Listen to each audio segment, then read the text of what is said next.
നല്ല സന്ധ്യയ്ക്കായി ദൈവനാമത്തിന് സ്തോത്രം ചെയ്തു.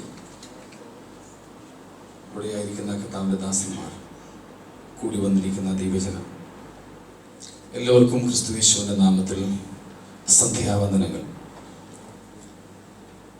ദൈവവചന പഠനത്തിൻ്റെ 4ാം സന്ധ്യയിൽ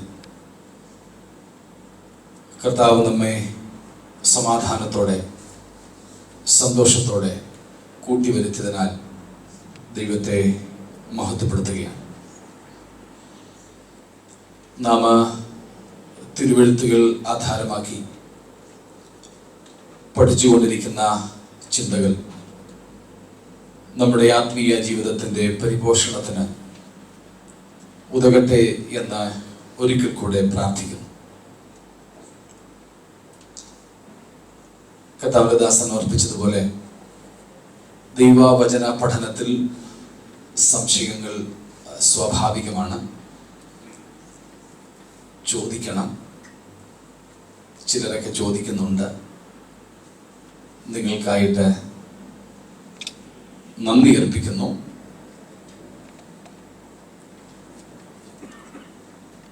ദൈവവചനത്തിൽ നിന്ന് നാം കഴിഞ്ഞ ദിവസങ്ങളിൽ ചിന്തിച്ച ഭാഗങ്ങളെ ആധാരമാക്കി ഇന്നും ഒരു ചോദ്യം ലഭിച്ചിട്ടുണ്ട്. പക്ഷെ ഈ ചോദ്യം വരുന്ന ദിവസങ്ങളിൽ നാം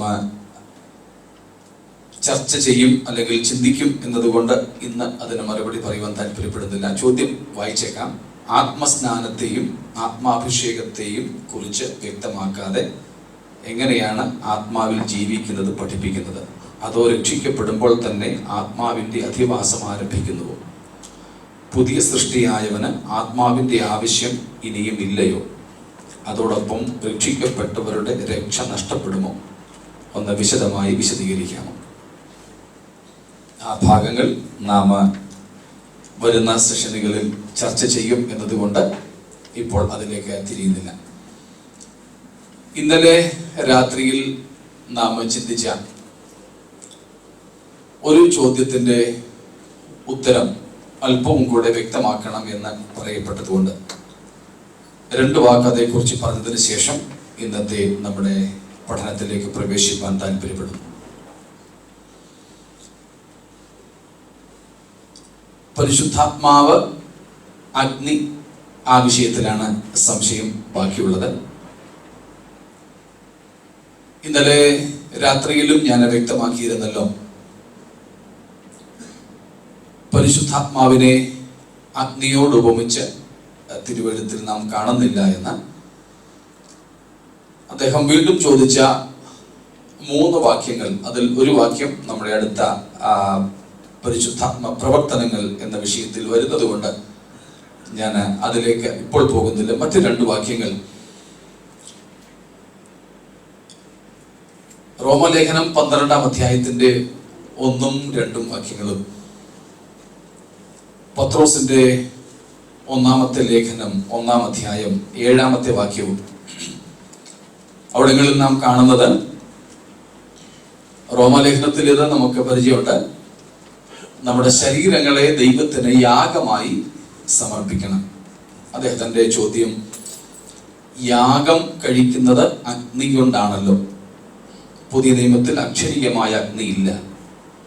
അപ്പോൾ പരിശുദ്ധാത്മാവെന്ന അഗ്നിയിലല്ലേ നാം യാഗം കഴിക്കേണ്ടത്?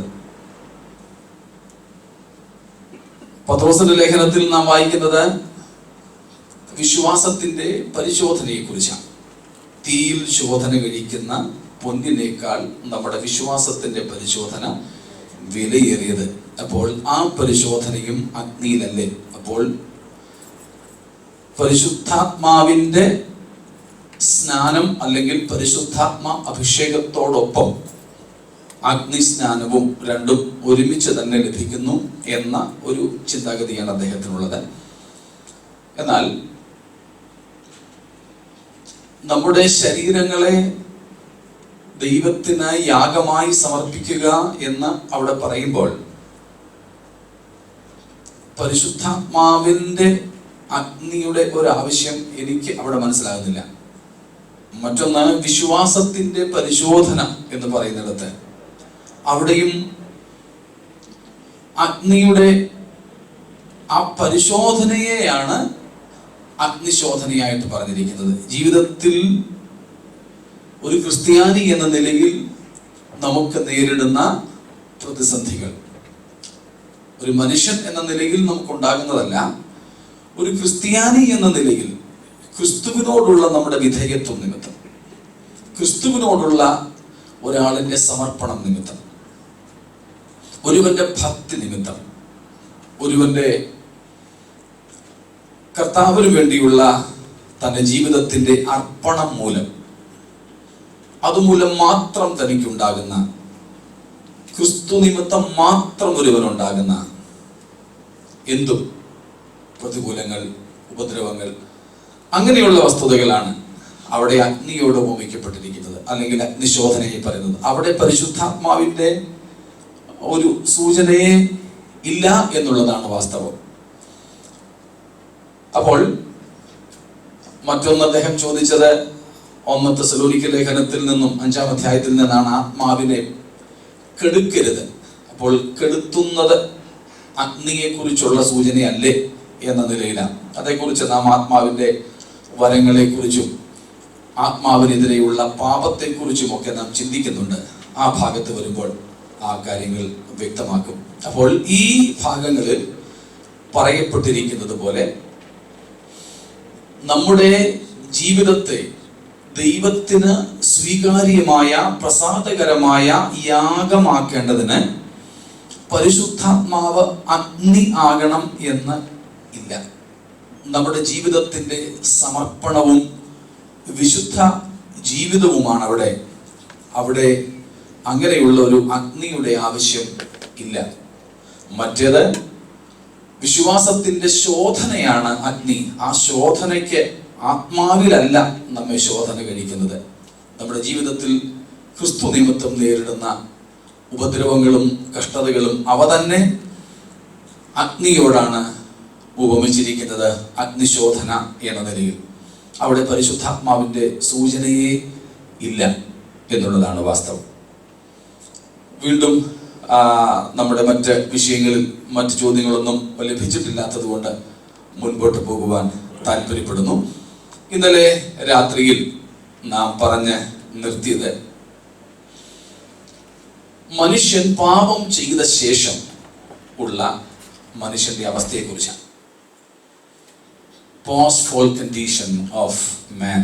മനുഷ്യൻ പാപം ചെയ്ത ശേഷം അവന്റെ അവസ്ഥ. നാം അതേക്കുറിച്ച് 4-5 കൂട്ടം കാര്യങ്ങൾ കാണുകയുണ്ടായി. ഒന്ന്, മനുഷ്യൻ ദൈവത്തിൽ നിന്നും പാപം നിമിത്തം അകന്നുപോയി. 2, പാപസംബന്ധമായ വിഷയങ്ങൾ, പിശാച് എന്നിവയ്ക്കൊക്കെ മനുഷ്യൻ അടിമയായി വിൽക്കപ്പെട്ടു. 3, പിതാവായ ദൈവത്തിന് നഷ്ടപ്പെട്ടവരായി മനുഷ്യർ മാറി. ആത്മീയമായ മരണം സംഭവിച്ചു. ഇത്യാദി വിഷയങ്ങളാൽ ഒരു സ്വാഭാവിക മനുഷ്യൻ ദൈവത്തിന്റെ കോടതിക്ക് മുമ്പിൽ കുറ്റവാളിയായി, ശിക്ഷായോഗ്യനായി, ശിക്ഷിക്കപ്പെട്ടവനായി നിൽക്കുന്നു. ഇത്രയുമാണ് നാം ഇന്നലെ രാത്രി ചിന്തിച്ചത്. അവിടെ നിന്ന് മുൻപോട്ട് പോകുവാൻ താല്പര്യപ്പെടുന്നു. ഈ നിലയിൽ ആത്മീയമായി മരിച്ച അവസ്ഥയിലാണ് മനുഷ്യനെന്ന് നാം കണ്ടു. കഴിഞ്ഞ ഒരു ദിവസവും ഞാൻ ഇവിടെ തന്നെ ഉള്ളൊരു ചർച്ചയിൽ പറഞ്ഞ കാര്യമുണ്ട്. ശാരീരികമായി മരിച്ചുകൊണ്ടിരിക്കുന്ന, ആത്മീയമായി മരിച്ച ഒരു സമൂഹത്തിലാണ് നാം ആയിരിക്കുന്നത്. നാം ആയിരിക്കുന്ന സമൂഹത്തിന്റെ 2 പ്രത്യേകതകൾ. ഒന്ന്, സ്പിരിച്വലി ഡെഡ്, ആത്മീയമായി മരിച്ച സമൂഹം. ലോകത്തിന്റെ കാര്യമാണ്, പൊതുസമൂഹത്തിന്റെ കാര്യമാണ്. 2, ഫിസിക്കലി ഡൈ, ഓരോ നിമിഷവും ശരീരത്തിൽ മരിച്ചുകൊണ്ടിരിക്കുകയാണ്. ഒരു ദിവസം കൂടെ നാം ജീവിച്ചു എന്ന് പറയുമ്പോൾ അതിന്റെ മറുഭാഗം നമ്മൾ ഒരു ദിവസം കൂടെ മരിച്ചു എന്നുള്ളതാണ്. നമ്മുടെ മരണത്തോട് നാം ഒരു നാൾ കൂടെ അടുത്തു എന്നുള്ളതാണ്. അപ്പോൾ ആത്മീയമായി മരിച്ച ഒരു സമൂഹം, എന്താ ജീവനെന്നും മരണമെന്നും പറഞ്ഞാൽ അതിന്റെ അർത്ഥം? എനിക്ക് ഓർമ്മയുണ്ട്, കഴിഞ്ഞ പ്രാവശ്യം ഞാൻ അവിടെ വന്നപ്പോൾ കൺവെൻഷന്റെ അവസാന ദിവസം അതിന്റെ ഒരു ചെറിയ വിവരണം തന്നു. എങ്കിലും ഈ വിഷയത്തോടനുബന്ധിച്ച് ഞാൻ ആവർത്തിക്കുന്നു. എന്താണ് ജീവനെന്നും മരണമെന്നും പറഞ്ഞതിന്റെ അർത്ഥം? മരണം എന്ന് പറഞ്ഞാൽ ഏറ്റവും സരളമായ അർത്ഥം എന്താണ്? അതിന്റെ ഏറ്റവും ലളിതമായ നിർവചനം എന്താ?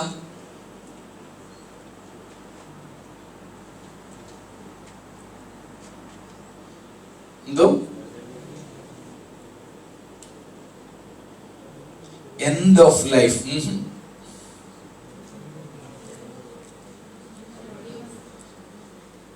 ഏറ്റവും സരളം അല്ലെങ്കിൽ ലളിതമായ നിർവചനം മരണത്തിനുള്ളത് സെപ്പറേഷൻ എന്നുള്ളതാണ്, വേർപാട്. അതിന്റെ നേരെ വിപരീതമാണ് ജീവൻ. എന്താണ് അങ്ങനെയാകുമ്പോൾ ജീവൻ? ഒരുമിച്ചിരിക്കുന്ന അവസ്ഥ, കൂട്ടായ്മ, ഫെലോഷിപ്പ്, കമ്മ്യൂണിയൻ. അപ്പോൾ മരണം, അതാണ് ഇവിടെ പറയുന്നത്. രണ്ടും വിപരീതമായ സംഗതികളാണ്. Life is fellowship of one with the other.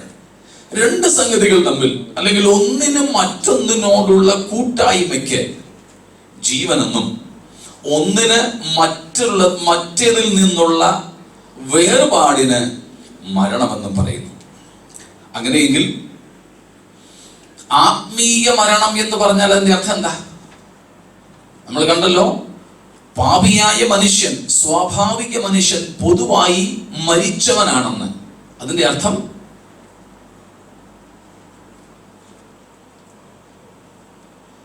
അതുകൊണ്ടാണ് ഞാൻ അന്ന് പറഞ്ഞ നിർവചനം ഓർക്കുന്നുണ്ട്.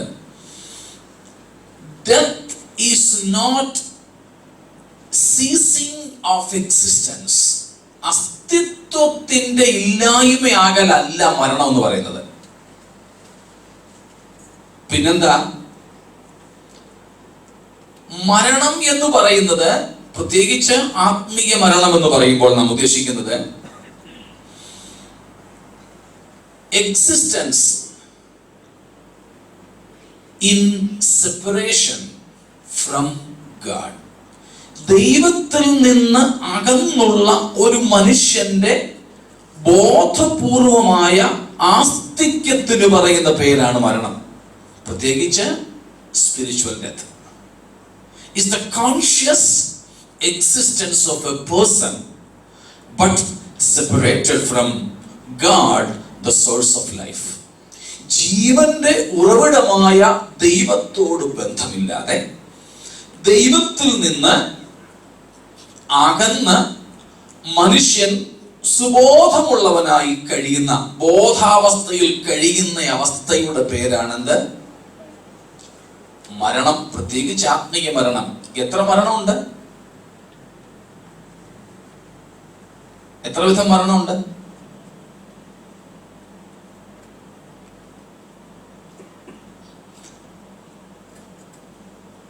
എത്ര? 2 അല്ല. എത്ര ജീവനുണ്ട്? അപ്പൊ പിന്നെ മരണം കണ്ടുപിടിക്കാൻ എളുപ്പമായിരിക്കും. ജീവൻ എത്രയുണ്ട്?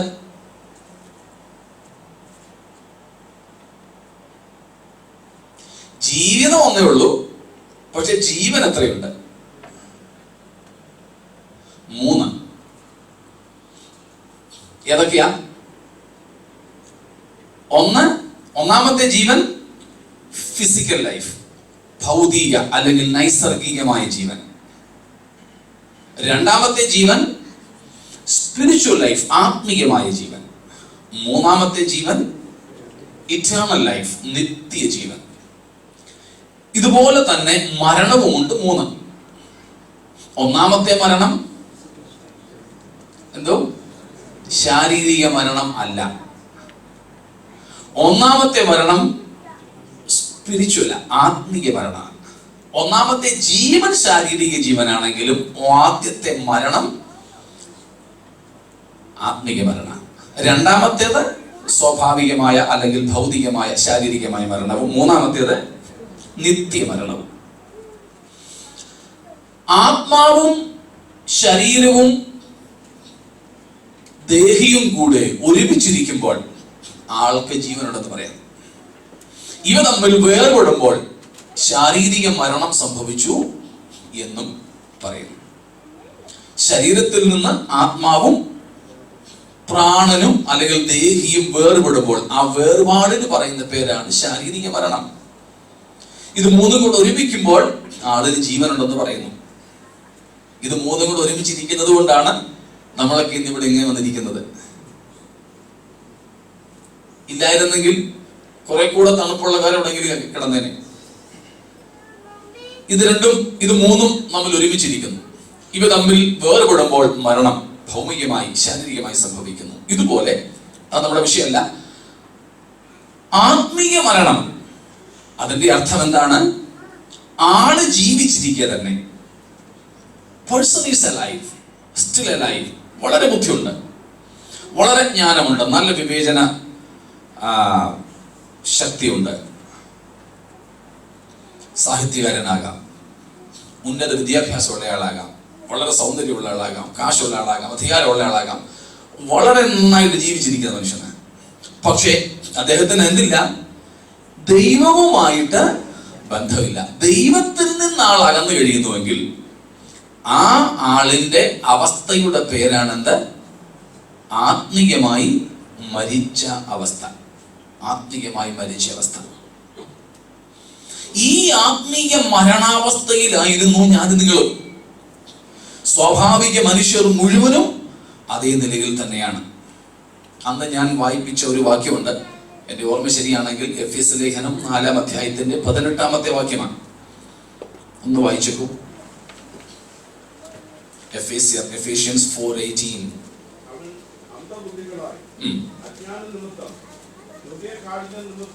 തന്നെ ദൈവത്തിന്റെ ജീവനിൽ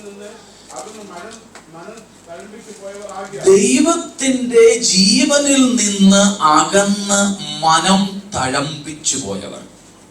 ദൈവത്തിന്റെ ജീവനിൽ നിന്ന് അകന്നവർ, ആത്മീയമായി മരിച്ചവർ എന്നതിന് കൊടുക്കാവുന്ന നല്ലൊരു നിർവചനമാണ് ഇവിടെ. ദൈവത്തിന്റെ ജീവനിൽ നിന്ന് അകന്നവർ, separated from the life of God. ദൈവത്തോട് ബന്ധത്തിലേക്ക് വരുമ്പോൾ ആത്മീയമായി ജീവൻ പ്രാപിക്കുന്നു. അപ്പോൾ ഇങ്ങനെ ദൈവത്തോട് ബന്ധമില്ലാതെ ഈ ലോകത്തിൽ കഴിയുന്ന മനുഷ്യർ, സഭയ്ക്കകത്തുമുണ്ട് ഇങ്ങനെയുള്ളവർ, സഭയുടെ അകത്തുമുണ്ട്. വെളിപ്പാട് പുസ്തകം 3-ാം അധ്യായത്തിന്റെ ആരംഭവാക്യങ്ങളിൽ നമ്മൾ വായിക്കുന്നത് തന്നെയാണ്. നിനക്ക് ജീവൻ ഉള്ളവൻ എന്ന് പേരുണ്ട്, പക്ഷെ നീ ആരാണ്? മരിച്ചവനാ. ഇതാണ് അർത്ഥം. എന്താ മരിച്ചവന്റെ പ്രത്യേകത? മരിച്ചവന്റെ പ്രത്യേകത എന്താ? ഏറ്റവും ആത്യന്തികമായി നാം കണ്ടു, ദൈവത്തിന്റെ ജീവനിൽ നിന്ന് അകന്നയാളാണ്. 2, മരിച്ചവന്റെ പ്രത്യേകത അൺറെസ്പോൺസീവ് ടു ഗാഡ്. ദൈവത്തോട് പ്രതികരണ ശേഷി ഇല്ലാത്തവനാണ് അവൻ. 3, അൺസെൻസിറ്റീവ് ടു ഗാഡ്. ദൈവത്തോട് പ്രതികരണം ഇല്ലെന്ന് മാത്രമല്ല, ദൈവത്തിന്റെ കാര്യങ്ങളെ തിരിച്ചറിയാനുള്ള ഒരു തിരിച്ചറിവും അവനില്ല. സെൻസിറ്റീവ് അല്ല ആള്. ദൈവിക വിഷയങ്ങൾ അവൻ എന്തില്ല? സെൻസിറ്റിവിറ്റി ഇല്ല. മരവിച്ചവനാണ്. നമ്മുടെ ശരീരത്തിന്റെ തന്നെ ഏതെങ്കിലും ഒക്കെ ഭാഗത്ത് ചിലപ്പോൾ നമ്മൾ കുറേ നേരം ഇരുന്ന് കഴിഞ്ഞാൽ തന്നെ രക്തഓട്ടം ഇല്ലാതെ വന്നാൽ മരവിക്കും. അവിടെ കൊതു കടിച്ചാലൊന്നും നമുക്ക് അറിയത്തില്ല. കുറെ നേരത്തേക്ക് അവിടെ തൊട്ടാലൊന്നും പ്രത്യേകിച്ച് അറിയത്തില്ല. ചിലപ്പം ഈ ഇവിടെയൊക്കെ പിന്നെ കസര ഇരിക്കുന്നുണ്ട്, ഇപ്പം കുഴപ്പമില്ല. താഴെ ഇരിക്കുകയാണെങ്കിൽ കുറെ നേരം ഇരുന്ന് കാല് മരവിച്ച് കഴിഞ്ഞ് സാക്ഷി പറയാനൊക്കെ എഴുന്നേക്കുമ്പോൾ മരവിച്ച കാര്യം അറിയാതാണെങ്കിൽ ആൾ അപ്പോഴേ താഴെ വീഴും. ചിലപ്പോൾ നമുക്കും ഉണ്ടായിട്ടുണ്ടാകാം അങ്ങനെ അനുഭവം. എന്താ? ആ മരവിച്ചത് കൊണ്ട് അവിടെ തിരിച്ചറിവില്ല, സ്പർശന ശക്തിയില്ല, സെൻസിറ്റിവിറ്റി ഇല്ല. അപ്പോൾ മരിച്ചവന്റെ പ്രത്യേകമായ 3 സംഗതികളാണ് പറഞ്ഞത്. അവന് ഒന്ന്, അവൻ ദൈവത്തിൽ നിന്നും അകന്നു കഴിയുന്നു. ദൈവത്തോട് ഒരു ബന്ധമില്ല. 2, ആ ആള് ദൈവീക വിഷയങ്ങളിൽ സെൻസിറ്റിവിറ്റി ഇല്ലാത്തയാളാ, തിരിച്ചറിയാൻ പറ്റത്തില്ല. കുഷ്ഠം പിടിച്ചയാള്, കുഷ്ഠരോഗമുള്ളിടത്ത് കത്തി കൊണ്ട് വെട്ടിയാലും കുത്തിയാലും അറിയത്തില്ല. തിളച്ച വെള്ളത്തിൽ കൈയിട്ടാലും ആളിന് പൊള്ളത്തില്ല. രാത്രി കിടക്കുന്ന വഴി പാമ്പ് കടിച്ചാലും പട്ടി കടിച്ചാലും കൊതുക് കടിച്ചാലും എലി കടിച്ചാലും ഒന്നും ആളിന് അറിയാൻ പറ്റത്തില്ല. ഇതുപോലെ ദൈവിക വിഷയങ്ങളിൽ സ്പർശനശേഷി നഷ്ടപ്പെട്ടവർ, ദൈവത്തിന്റെ ഹൃദയ വെടിപ്പുകളെ തിരിച്ചറിയുവാൻ കഴിയാത്തവർ, അതേസമയം ആത്മീയ ജീവൻ ഉള്ളവരാണെങ്കിൽ ദൈവം എന്തുദ്ദേശിക്കുന്നെന്ന്, ദൈവത്തിന്റെ ഹൃദയ താല്പര്യം എന്തെന്ന് തിരിച്ചറിയുവാൻ പ്രയാസമുണ്ടാവില്ല.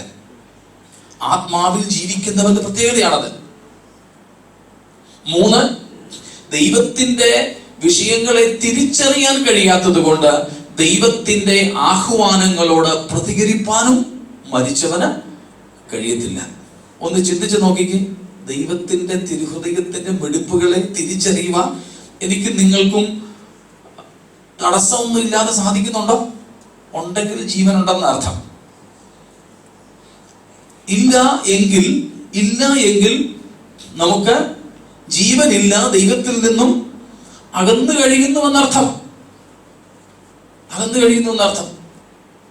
അപ്പോൾ ഈ പുസ്തകം കൊണ്ട് നടന്നിട്ടും ഇത് വായിച്ചിട്ടും ദൈവത്തിന്റെ ഹിതം അറിയുവാൻ, ദൈവത്തിന്റെ മനസ്സറിയുവാൻ നമുക്ക് സാധിക്കുന്നില്ലെങ്കിൽ അതിന്റെ അർത്ഥം ഇത് കൊണ്ട് നടക്കുന്നതേ ഉള്ളൂ, വായിക്കുന്നതേ ഉള്ളൂ, പക്ഷേ ദൈവവുമായിട്ട് നമുക്ക് ബന്ധമില്ലെന്നാണ്. ആരോ ഒരാൾ പറഞ്ഞൊരു കാര്യം ഞാൻ പലപ്പോഴും പലയിടത്തും പറഞ്ഞിട്ടുണ്ട്. സഭയ്ക്കകത്തുള്ള, പുറത്തുള്ളവരുടെ കാര്യം പോട്ടെ, സഭയ്ക്കകത്തുള്ള പലരുടെയും അവസ്ഥയെ കുറിച്ച് ഒരു പ്രസംഗകൻ പറഞ്ഞു വന്ന ഒരാൾ എന്നോട് വന്ന് പറഞ്ഞതാ, വെപ്പുപല്ല് പോലെയാണെന്ന്. വെപ്പുപല്ല് വെച്ചേക്കുന്നത് വായില, പക്ഷെ വെച്ചിരിക്കുന്ന ആളിനും വെച്ചേക്കുന്ന പല്ലിനും തമ്മിൽ ഒരു ബന്ധമില്ല. ചിരിക്കാനും ചവയ്ക്കാനും മാത്രം ഫിറ്റ് ചെയ്യും, അല്ലാത്ത പെടുത്ത് വെള്ളത്തിലിട്ടേക്കും. രാത്രി അത്താഴോണ് കഴിഞ്ഞാൽ എടുത്ത് വെള്ളത്തിലിടും. രാവിലെ പിന്നെ വീട്ടുകളിലെല്ലാം പറയാനോ ആരെങ്കിലും വന്നാൽ, ഗസ്റ്റ് വരുമ്പോഴോ അല്ലെങ്കിൽ ബ്രേക്ക്ഫാസ്റ്റ് ആകുമ്പോഴോ ഒക്കെ എടുത്ത് ഫിറ്റ് ചെയ്യുന്നുള്ളൂ. ഇരിക്കുന്നത് വായിലാണെങ്കിലും വെച്ചേക്കുന്ന ആളുമായിട്ട് ഒരു ബന്ധമില്ല. ഇതുപോലെയാണ് സഭയ്ക്കകത്തുകൊണ്ട് പലരും.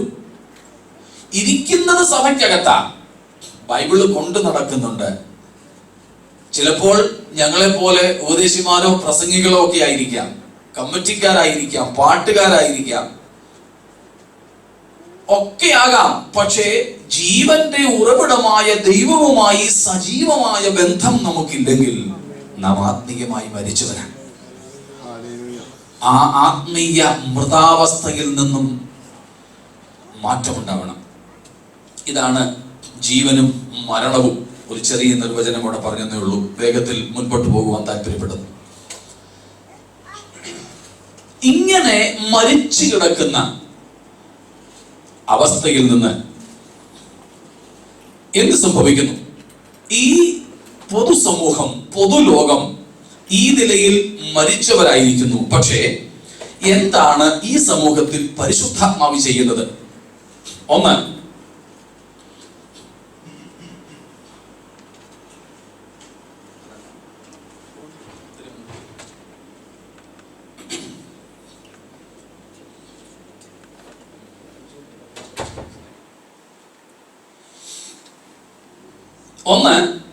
the Holy Spirit convinces and convicts a sinner.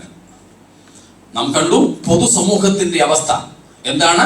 ആത്മീയമായി മരിച്ച് ദൈവത്തിൽ നിന്നും അകന്ന് ദൈവത്തിന്റെ കോടതി മുമ്പിൽ ശിക്ഷിക്കപ്പെട്ടവനായി നിൽക്കുന്നു. പക്ഷേ പരിശുദ്ധാത്മാവിന്റെ പ്രവർത്തനം നാം അവിടെ കാണുകയാണ്. എന്താ കാണുന്നത്? എന്താ ചെയ്യുന്നത് ദൈവാത്മാവ്? ഏറ്റവും ആദ്യം അങ്ങനെയുള്ള ഒരു പാപിക്ക് അവന് ഒരു ബോധ്യം കൊടുക്കുന്നു. Convinces and convicts a sinner.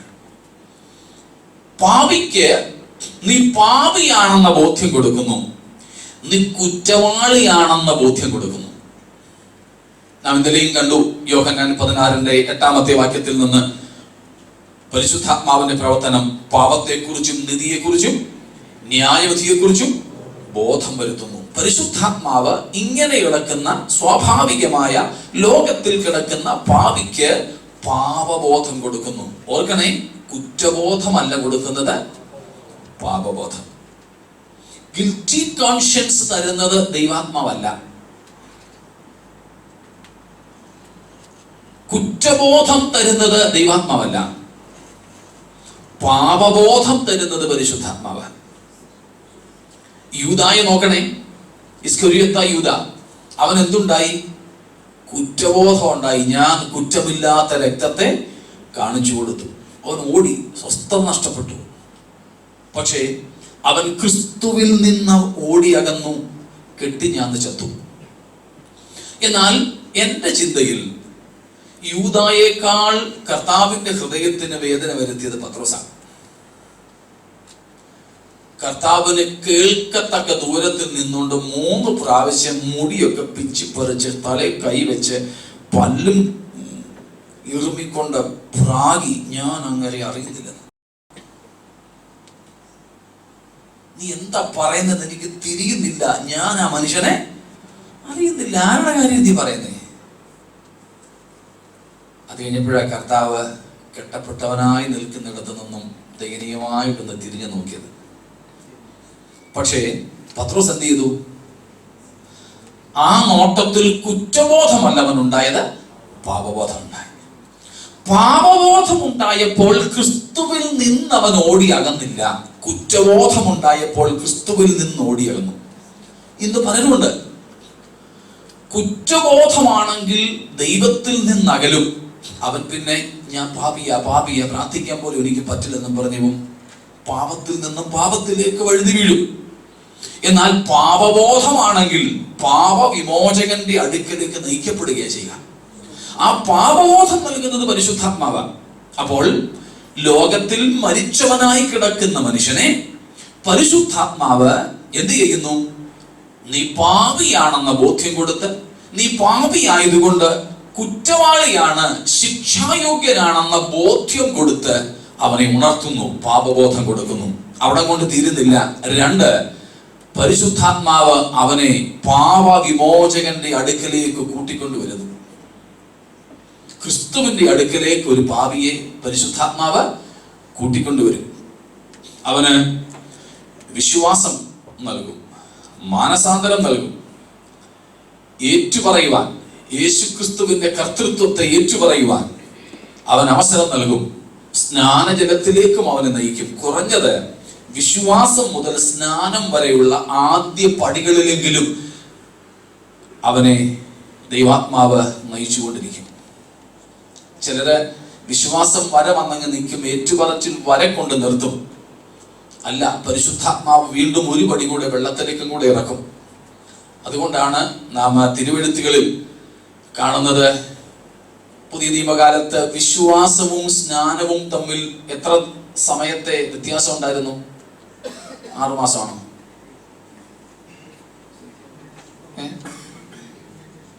വിശ്വസിക്കുന്നതിനും സ്നാനപ്പെടുന്നതിനും ഇടയിൽ എത്ര സമയത്തെ അന്തരം ഉണ്ടായിരുന്നു? ഗ്യാപ്പ് എത്ര മാസത്തെ ഉണ്ടായിരുന്നു? ഒന്നുമില്ലായിരുന്നു അല്ലേ? വിശ്വസിക്കുന്ന അതേ നിമിഷത്തിൽ തന്നെ സ്നാനപ്പെടുത്താമായിരുന്നു. സ്നാനപ്പെട്ടിട്ടുണ്ട്. പക്ഷേ ഈ കാലത്ത് നമ്മള് ഇപ്പൊ എനിക്ക് സ്നാനപ്പെടണം ഒരാളെ വന്നാൽ നമ്മൾ പിടിച്ച് മുക്കുവോ? ഇല്ല, പൊതുവെ മുക്കാറില്ല. ഒരു നോക്കട്ടെന്ന് പറയും. ഞാൻ മനസ്സിലാക്കുന്നത് ജനനം, ഞാൻ ഇന്നലെ പറഞ്ഞതുപോലെ ജനനം ശരിയാകാത്തത് കൊണ്ടാണ് അങ്ങനെ സംഭവിക്കുന്നത്. അതുകൊണ്ട് ഇങ്ങനെ ഒരു ഇടവേളയൊക്കെ കൊടുത്തിട്ട് ജനിച്ചത് തന്നെയാണോ എന്നൊന്ന് അറിയാൻ ഉള്ളൊരു പരിശോധനാ കാലഘട്ടം. എന്നാൽ വേദപുസ്തകം അനുസരിച്ച് വിശ്വാസം പൂർണ്ണമാകുന്നത് കേവലം വിശ്വസിക്കുകയും പാപമേറ്റു പറയുകയും ക്രിസ്തുവിനെ സ്വീകരിക്കുകയും ചെയ്യുന്നതോടുകൂടി മാത്രമല്ല, അതിന്റെ അനന്തരപടിയായിട്ട്, ആ വിശ്വാസത്തിന്റെ അനന്തരപടിയായിട്ട് സ്നാനം ഏൽക്കുന്നതും കൂടെയാണ് വിശ്വാസത്തിന്റെ അകത്തുൾപ്പെട്ടിരിക്കുന്ന ഘടകം. ആദ്യം കേൾക്കുന്നു, അറിവായി പരിണമിക്കുന്നു, അറിവിനെ അംഗീകരിക്കുന്നു, വിശ്വാസമാകുന്നു. വിശ്വസിച്ച ശേഷം വായ് കൊണ്ട് ഏറ്റുപറയുന്നു, ഏറ്റുപറഞ്ഞിട്ട് അത് പരസ്യമായി സാക്ഷിക്കുന്നു. ഇത്രയും വിശ്വാസത്തിന്റെ ആദ്യപടിയാണ്. അപ്പോൾ ഈ ലോകത്തിൽ പാപം നിമിത്തം മരിച്ചു കിടക്കുന്ന ഒരു മനുഷ്യനെ പരിശുദ്ധാത്മാവ് ഈ അവസ്ഥയിലേക്ക് കൊണ്ടുവരുന്നു, രക്ഷകന്റെ അടുക്കലേക്ക് കൊണ്ടുവരുന്നു. 3, ഇത്രയും സംഭവിച്ചു കഴിഞ്ഞാൽ പരിശുദ്ധാത്മാവ് അവന് ചെയ്യുന്ന ക്രിയയാണ് റീജനറേഷൻ. അവന് പുതുജനനം നൽകുന്നു, അവനെ വീണ്ടും ജനിപ്പിക്കുന്നു. തീത്തോസ് 3-ാം അധ്യായത്തിന്റെ 4, 5, 6 വാക്യങ്ങളിൽ നാം അത് കാണുന്നുണ്ട്. പരിശുദ്ധാത്മാ വാക്യം ഒന്ന് വായിച്ചോളൂ. തീത്തോസ് 3:4-6 വരെ. എന്നാൽ നമ്മുടെ രക്ഷിതാവായ ദൈവത്തിന്റെ ദയയും മനുഷ്യപ്രീതിയും ഉദിച്ചപ്പോൾ അവൻ നമ്മെ നാം ചെയ്ത നീതി പ്രവൃത്തികളാലല്ല തന്റെ കരുണാധിക്യ പ്രകാരമത്രേ രക്ഷിച്ചത്. നാം അവന്റെ കൃപയാൽ നീതീകരിക്കപ്പെട്ടിട്ട് പ്രത്യാശ പ്രകാരം നിത്യജീവന്റെ അവകാശികളായി തീരേണ്ടതിന് പുനർജനന സ്നാനം കൊണ്ട് നമ്മുടെ രക്ഷിതാവായ യേശുക്രിസ്തു മൂലം നമ്മുടെ മേൽ ധാരാളമായി പകർന്ന പരിശുദ്ധാത്മാവിന്റെ നവീകരണം കൊണ്ട് തന്നെ ഈ വചനം വിശ്വാസയോഗ്യവും ദൈവത്തിൽ വിശ്വസിച്ചവർ സൽപ്രവൃത്തികളിൽ മതി. പുനർജനന സ്നാനം, റീജനറേഷൻ, പരിശുദ്ധാത്മാവിന്റെ നവീകരണം. അപ്പോൾ ദൈവവചനവും, ഇന്നലെ പറഞ്ഞതുപോലെ ദൈവവചനവും ദൈവാത്മാവും കൂടെ ചേർന്ന് വിശ്വസിക്കുന്ന ഒരു പാപിക്ക് കൊടുക്കുന്ന സ്ഥാനമാറ്റമാണിത്. എന്തുവാ? പൊതുജനനം അഥവാ വീണ്ടും ജനനം അവന് നൽകുന്നു. 4-ാമത്തെ ഭാഗത്തിൽ വീണ്ടും ജനനം കൊടുത്ത് അവനെ പറഞ്ഞു വിടുക മാത്രമല്ല, അവൻ ആ വീണ്ടും ജനനത്തിന്റെ ഇല്ലെങ്കിൽ ദൈവത്തിന്റെ പുത്രി പുത്രന്മാർ എന്ന ദത്തെടുപ്പിന്റെ അല്ലെങ്കിൽ പാപക്ഷമയുടെ ഒരു ഉറപ്പ് നൽകുന്നു, ഒരു കൺവിക്ഷൻ, ഒരു ഉറപ്പ് നൽകുന്നു. ലോകത്തിൽ പാപം നിമിത്തം ദൈവത്തിൽ നിന്നും അകന്നു കിടക്കുന്ന ഒരു മനുഷ്യനോട് പരിശുദ്ധാത്മാവിന്റെ ആദ്യത്തെ പ്രവൃത്തികളാണ് നാം കണ്ടത്. അവനെ പാപബോധം കൊടുത്ത് രക്ഷകന്റെ അടുക്കൽ കൊണ്ടുവന്ന് പുതുജനനം അവന് നൽകി. അവൻ ആ പുതുജനനത്തിന്റെ എന്ത് നൽകുന്നു? ഉറപ്പ് നൽകുന്നു, കൺവിക്ഷൻ, ഒരു അഷ്വറൻസ് ഓഫ് സാൽവേഷൻ, രക്ഷയുടെ ഉറപ്പ് നൽകുന്നു. നമുക്ക് ഉത്തമ ബോധ്യമുണ്ടോ?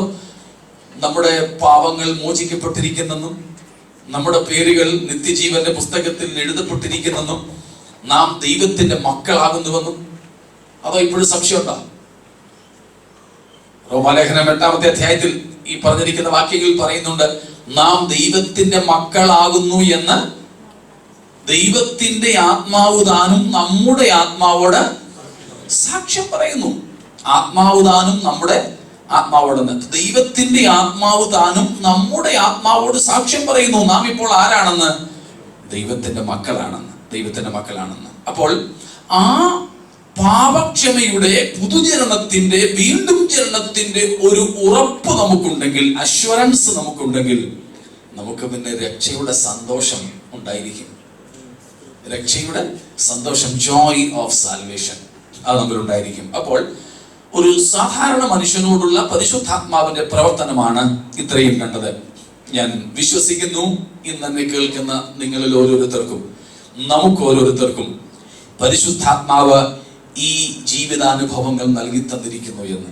സ്തോത്രം. ഞാൻ ഇന്നലെ പറഞ്ഞതുപോലെ മറ്റു പടികളിലേക്ക് എത്തുന്നതിന് മുമ്പ് അത്യാവശ്യമായ സംഗതി ഇതാണ്. ഇതുവരെ ഈ അവസ്ഥയിലേക്ക് എത്താത്ത ആരെങ്കിലും ഞങ്ങളെ കേൾക്കുന്നെങ്കിൽ ഒരിക്കൽ കൂടെ ഒരു സുവിശേഷകൻ എന്ന നിലയിൽ പറയട്ടെ, കർത്താവായ യേശുവിൽ വിശ്വസിക്കുക.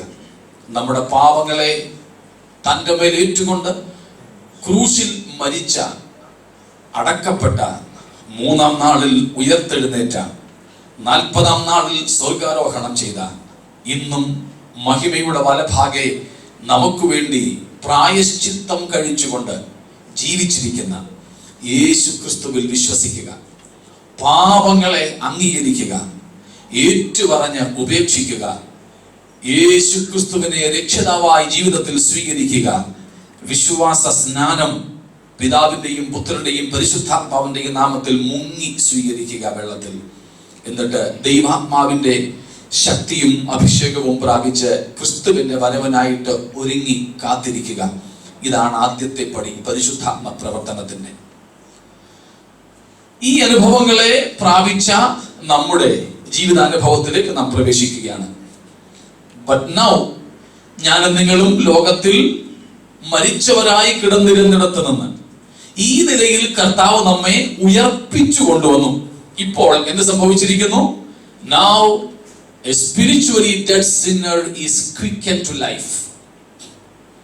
അതിക്രമങ്ങളിലും പാപങ്ങളിലും എഫേസ്യർ 2:1 മരിച്ചവരായി കിടന്നിരുന്ന നമ്മെ എന്ത് ചെയ്തിരിക്കുക? ഉയർത്തെഴുന്നേൽപ്പിച്ചിരിക്കുക. അങ്ങനെ ആത്മാവിലുള്ള ജീവിതം ആരംഭിച്ചു. ആത്മാവിലുള്ള ജീവിതം ആരംഭിക്കുന്നു. ആത്മാവിലുള്ള ജീവിതം ആരംഭിച്ചപ്പോൾ ഇന്നലെ നമ്മൾ കണ്ട പാപം നിമിത്തം മൃതാവസ്ഥയിൽ ഉറങ്ങിക്കിടന്ന മരിച്ചു കിടന്ന നമ്മുടെ ആത്മാവ് വീണ്ടും ജീവിക്കുന്നു. ജീവിച്ചിട്ട് എന്ത് സംഭവിക്കുന്നു? ദൈവത്തോട് കൂട്ടായ്മ പുലർത്തുന്നു. അതിനു മുമ്പ് ദൈവത്തോട് കൂട്ടായ്മ പുലർത്താൻ കഴിയാതെ ആത്മാവ് മരിച്ചു കിടന്നിരുന്നു.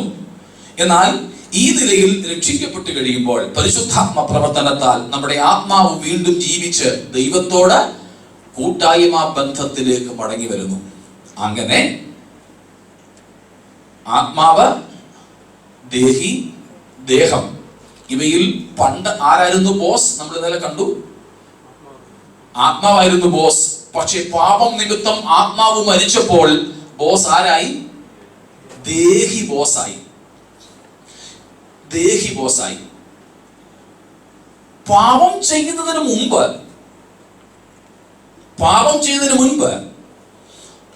നമ്മിൽ ആത്മാവ് ബോസ് ആയിരുന്നെങ്കിലും ഈ ആത്മാവിന്റെ മേൽ മറ്റൊരു ബോസ് ഉണ്ടായിരുന്നു. ആര്?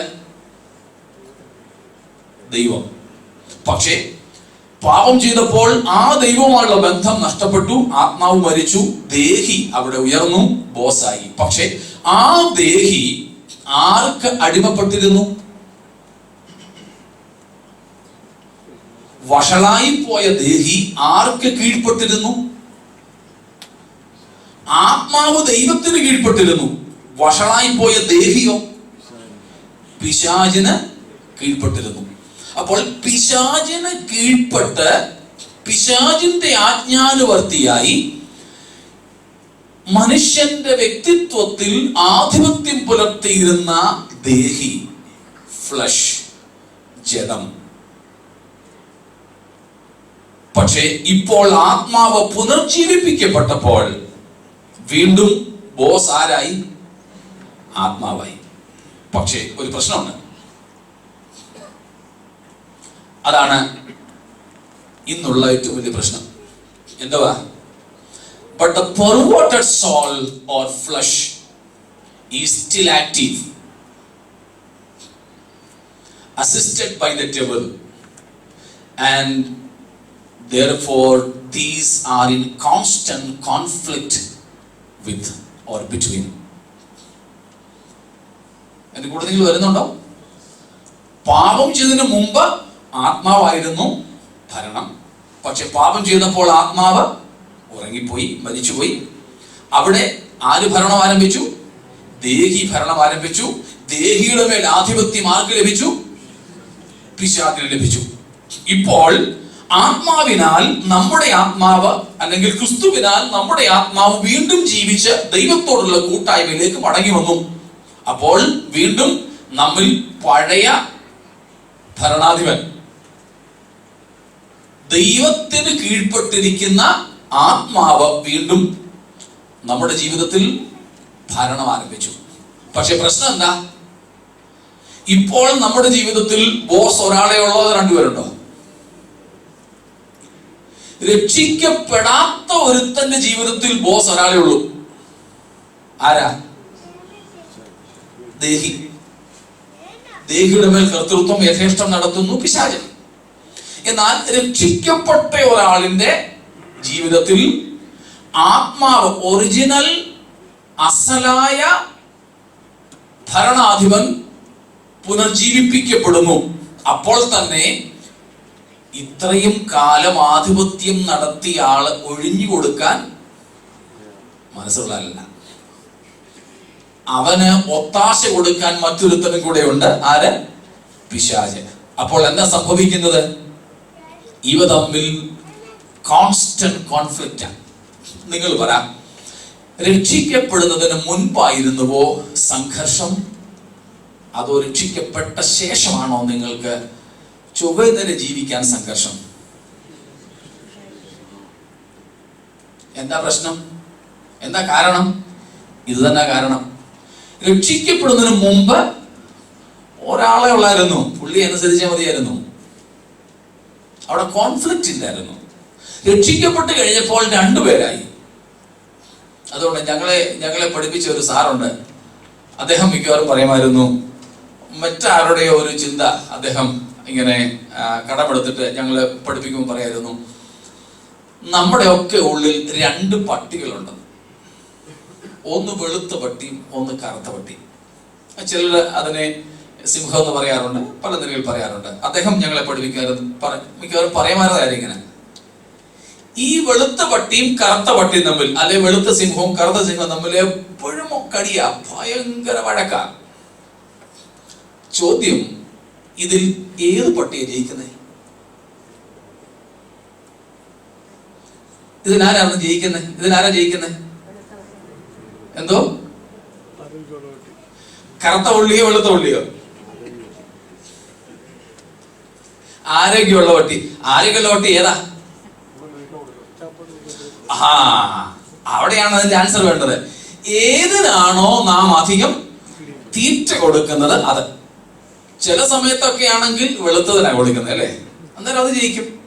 മറ്റു സമയങ്ങളിൽ കറുത്തതിനാണ് കൊടുക്കുന്നത്. കൂടുതൽ നേരവും നമ്മൾ ഏതിനെയാ തീറ്റാറുള്ളത്? സ്തോത്രം.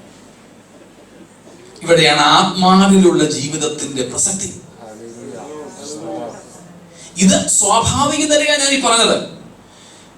സ്വാഭാവികമായി രക്ഷിക്കപ്പെട്ട ഒരു വ്യക്തിയുടെ ഒരു സ്വാഭാവിക അവസ്ഥയാണിത്. ഉള്ളിൽ ഭയങ്കര സംഘർഷം. നിങ്ങൾ തന്നെ ചിലര് ഇന്നും പറഞ്ഞു കാണും ചിലപ്പോൾ, തീരുമാനമൊന്നും എടുക്കുന്നില്ല, തീരുമാനം വല്ലതും എടുത്താല് അന്നേരം തുടങ്ങും പ്രശ്നം.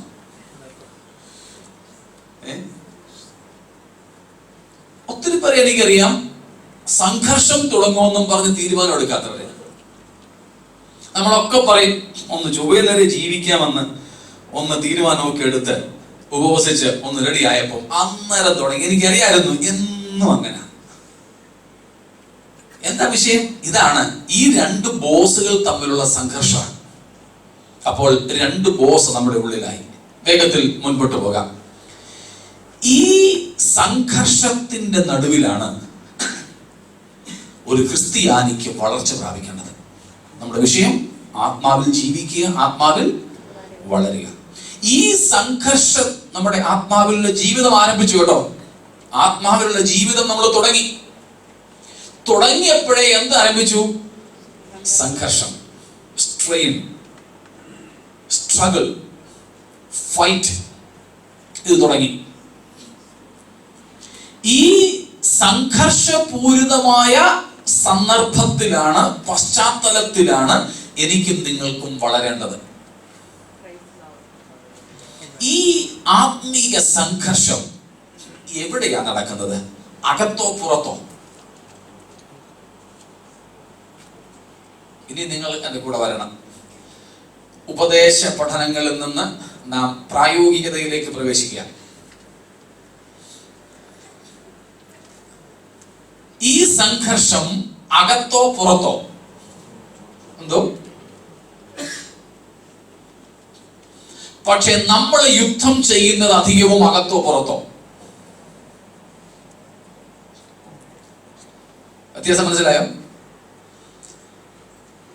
ആത്മാവിൽ ജീവിക്കുകയും ആത്മാവിൽ വളരുകയും ചെയ്യുന്ന ചെയ്യേണ്ട ഒരുവന് അധികമായ യുദ്ധം എവിടെയാ? ഉള്ളിലാ. പക്ഷേ നാം നടത്തുന്ന യുദ്ധം അധികവും പുറത്താണ്. അതുകൊണ്ട് റിസൾട്ട് എന്തുവാ? പരാജയം. ജയിക്കേണ്ട വിഷയങ്ങളിൽ ജയിപ്പാൻ നമുക്ക് സാധിക്കുന്നില്ല.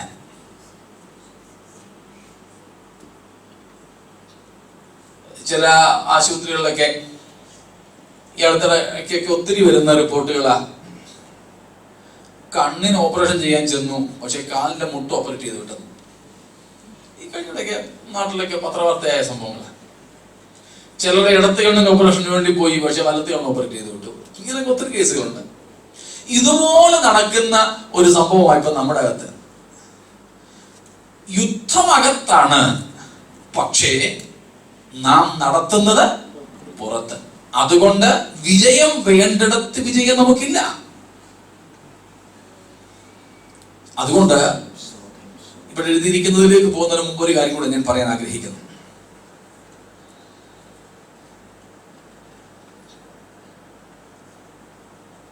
നമുക്കൊരു ആത്മീയ പോരാട്ടമുണ്ട്. ഈ ആത്മീയ പോരാട്ടം എവിടെയാണ് നടക്കുന്നത്?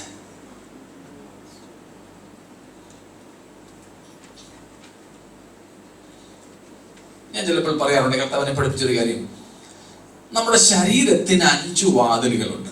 പഞ്ചേന്ദ്രിയങ്ങൾ 5 വാതിലുകളുണ്ട്. ഇതുപോലെ നമ്മുടെ ജീവിതത്തിന് എത്ര വാതിലുണ്ട്?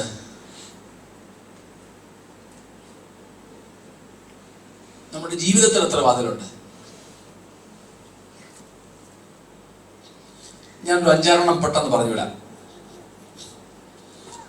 1, നമ്മുടെ ചിന്തകൾ, തോട്ട്സ്. 2, നമ്മുടെ ഇമോഷൻസ്, വികാരങ്ങൾ. 3, ഇമാജിനേഷൻസ്, സങ്കല്പങ്ങൾ.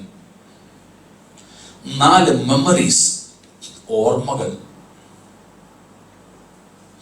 5, വിൽ, ഇച്ഛകൾ.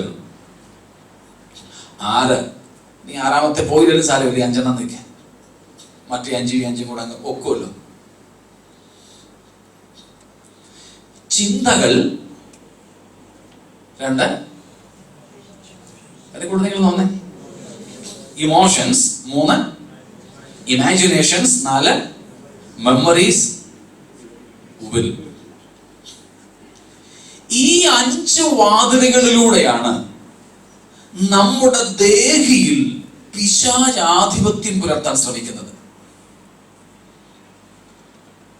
ആത്മാവിൽ ജീവിക്കുന്ന, ആത്മാവിൽ ജീവിതം ആരംഭിച്ച ഒരു ഭക്തന്റെ അഥവാ രക്ഷിക്കപ്പെട്ട ഒരാളിന്റെ ശരീരത്തിലേക്കാകട്ടെ ആത്മാവിലേക്കാകട്ടെ പിശാചിന് ആക്സസ് ഇല്ല.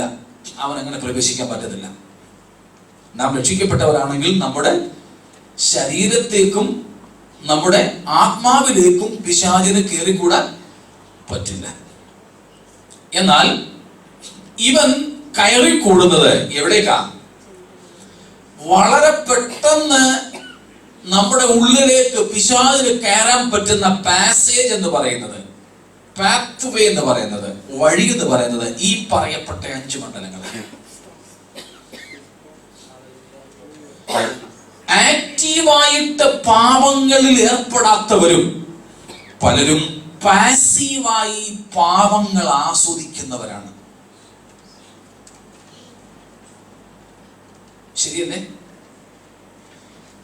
പാപത്തിൽ നേരിട്ട് ഇടപെട്ട് ചെയ്ത് അതിന്റെ സുഖം ആസ്വദിക്കാത്തവരും പലരും മറ്റുള്ളവർ ചെയ്യുന്നത് കണ്ടുകൊണ്ടോ ഇല്ലെങ്കിൽ പണ്ട് ചെയ്തത് ഓർത്തുകൊണ്ടോ ഇല്ലെങ്കിൽ ചെയ്യുന്നത് ഭാവനയിൽ കണ്ടുകൊണ്ടോ പാസീവായി പാപത്തിന്റെ സുഖം ആസ്വദിക്കുന്നവരാ ഇല്ലേ?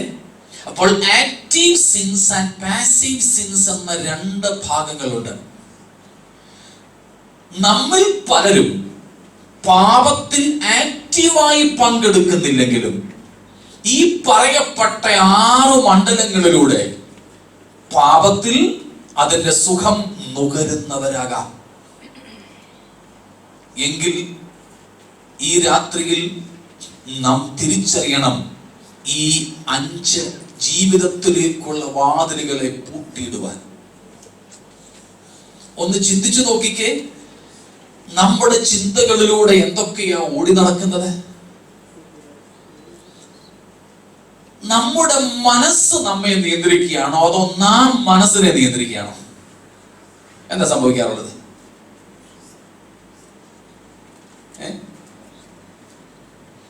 ഇന്നെന്താ യോഗത്തിന് വരാഞ്ഞ്? ഒരു മൂഡില്ലായിരുന്നു. മൂടനുസരിച്ച്, നമ്മുടെ മനസ്സിന്റെ ഒരു രുചി അനുസരിച്ച് നാം കാര്യങ്ങൾ നീക്കുന്നവരാണോ, അതോ മനസ്സിനെ ആത്മാവിനാൽ, പരിശുദ്ധാത്മാവിനാൽ ചൊൽപ്പടിക്ക് നിർത്തുന്നവരാണോ? എന്താ ചെയ്യാറുള്ളത്?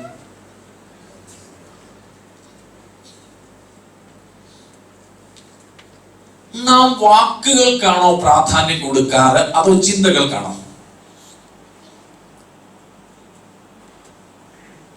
മറുപടി കൂടെ തന്നേരും. സ്തോത്രം.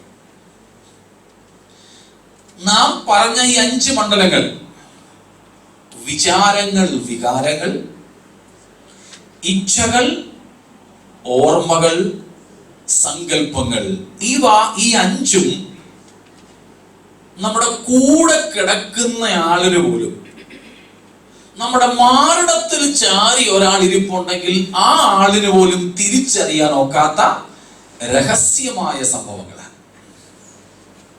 പക്ഷേ ദൈവം എന്തിനാണ് പ്രാധാന്യം നൽകുന്നത്? മറ്റുള്ളവർക്ക് കേൾപ്പാൻ കഴിയുന്ന വാക്കുകൾക്കും കാണുവാൻ കഴിയുന്ന ചെയ്തികൾക്കുമാണോ, അതോ ആർക്കും കേൾക്കുവാനും കാണുവാനും അറിയുവാനും കഴിയാത്ത ആദ്യം പറഞ്ഞ 5 അദൃശ്യ രഹസ്യ മണ്ഡലങ്ങൾക്കാണോ ദൈവം പ്രാധാന്യം കൊടുക്കുന്നത്? എവിടെയാ? സ്തോത്രം. പക്ഷെ നാം പ്രാധാന്യം കൊടുക്കുന്നതോ?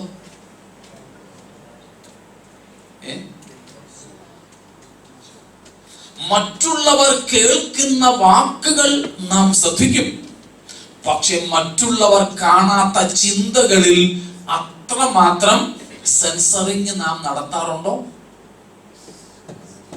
എന്റെ കൂടെ നിങ്ങൾ വരുന്നുണ്ടോ? ഉണ്ടോ? വാക്കുകൾ നാം സൂക്ഷിക്കും, പക്ഷെ ചിന്തകളോ?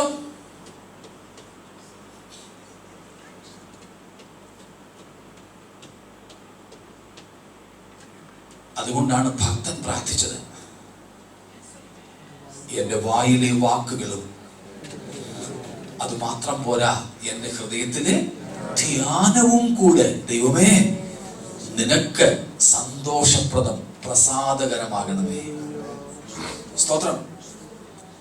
അതുകൊണ്ടാണ് ഒരു ഭക്തനായ മനുഷ്യൻ പറഞ്ഞത്, mind your thoughts because they will become your words. Mind your words, they will become your actions. Mind your actions, they will become your habits. Mind your habits, they will form your character. Mind your character, that will form your personality. Mind your personality, that will determine your destiny. മനസ്സിലായോ? ചിന്തകളെ നിയന്ത്രിക്കുക. കാരണം ചിന്തകളാണ് എന്തായി വരാൻ പോകുന്നത്? വാക്കുകളായി വരാൻ പോകുന്നത്. വാക്കുകളെ സൂക്ഷിക്കുക. കാരണം അവ എന്താകാൻ പോകുന്നു? പ്രവർത്തികളാകാൻ പോകുന്നു. ഇന്ന് പറയുന്ന വാക്കുകളാണ് നാളത്തെ നമ്മുടെ ചെയ്തികൾ. ചെയ്തികളെ സൂക്ഷിക്കുക. കാരണം ഇന്ന് നാം ചെയ്യുന്നത് നമ്മുടെ ഹാബിറ്റ്സ്, ശീലങ്ങളായി തീരാൻ പോവാ. ശീലങ്ങൾ ഹാബിറ്റ്സ് ആകാൻ പോവാ. നമ്മുടെ ശീലങ്ങളെ സൂക്ഷിക്കുക. കാരണം ശീലം എന്താകാൻ പോകുന്നു? സ്വഭാവമാകാൻ പോകുന്നു. സ്വഭാവമാകുവാൻ പോകുന്നു. സ്വഭാവത്തെ സൂക്ഷിച്ചുകൊള്ളുക. കാരണം സ്വഭാവമാണ് നമ്മുടെ വ്യക്തിത്വത്തെ രൂപപ്പെടുത്തുന്നത്. വ്യക്തിത്വത്തെ സൂക്ഷിക്കുക. കാരണം വ്യക്തിത്വത്തിന് അധിഷ്ഠിതമായിട്ടാണ് നിത്യത നിർണയിക്കപ്പെടുന്നത്. സ്തോത്രം. 1 ചിന്തകൾ, 2 വാക്കുകൾ, 3 പ്രവൃത്തികൾ, 4 ശീലങ്ങൾ, 5 സ്വഭാവം, 6 വ്യക്തിത്വം, അതിനനുസരിച്ച് നിത്യത. ഞാൻ ചോദിക്കട്ടെ, ഞാൻ ഉൾപ്പെടെ നാം ഇവയിൽ ഏതിനാണ് പ്രാധാന്യം നൽകുന്നത്? നാം ഇവയിൽ ഏതിനാ പ്രാധാന്യം നൽകുന്നത്?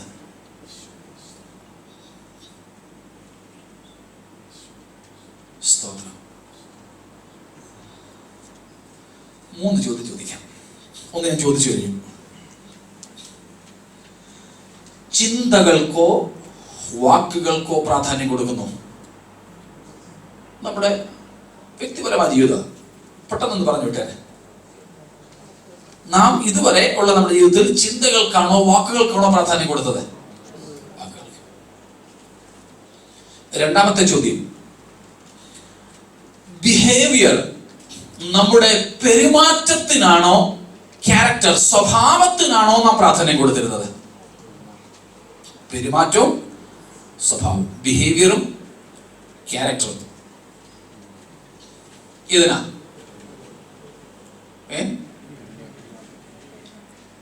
പെരുമാറ്റം എന്ന് പറഞ്ഞാൽ മറ്റുള്ളവരോട് നമ്മുടെ ഇടപെടൽ.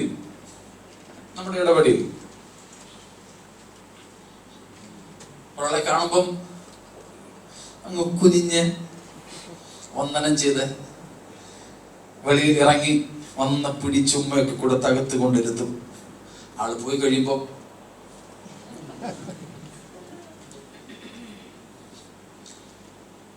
നമ്മൾ ഇതിന്റെ പ്രാധാന്യം കൊടുക്കുന്നത് മറ്റുള്ളവരുടെ മുമ്പിൽ വെളിപ്പെടുന്ന നമ്മുടെ പെരുമാറ്റത്തിനാണോ, മറ്റാരും കാണാത്ത നമ്മുടെ അകത്തെ സ്വഭാവത്തിനാണോ? സ്തോത്രം.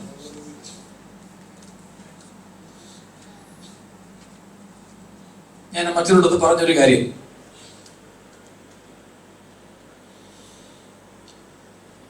എന്റെയൊക്കെ ചെറുപ്പത്തില് വീട്ടില് കോഴിയും പശുവും ആടുമൊക്കെ ഉണ്ടായിരുന്നു.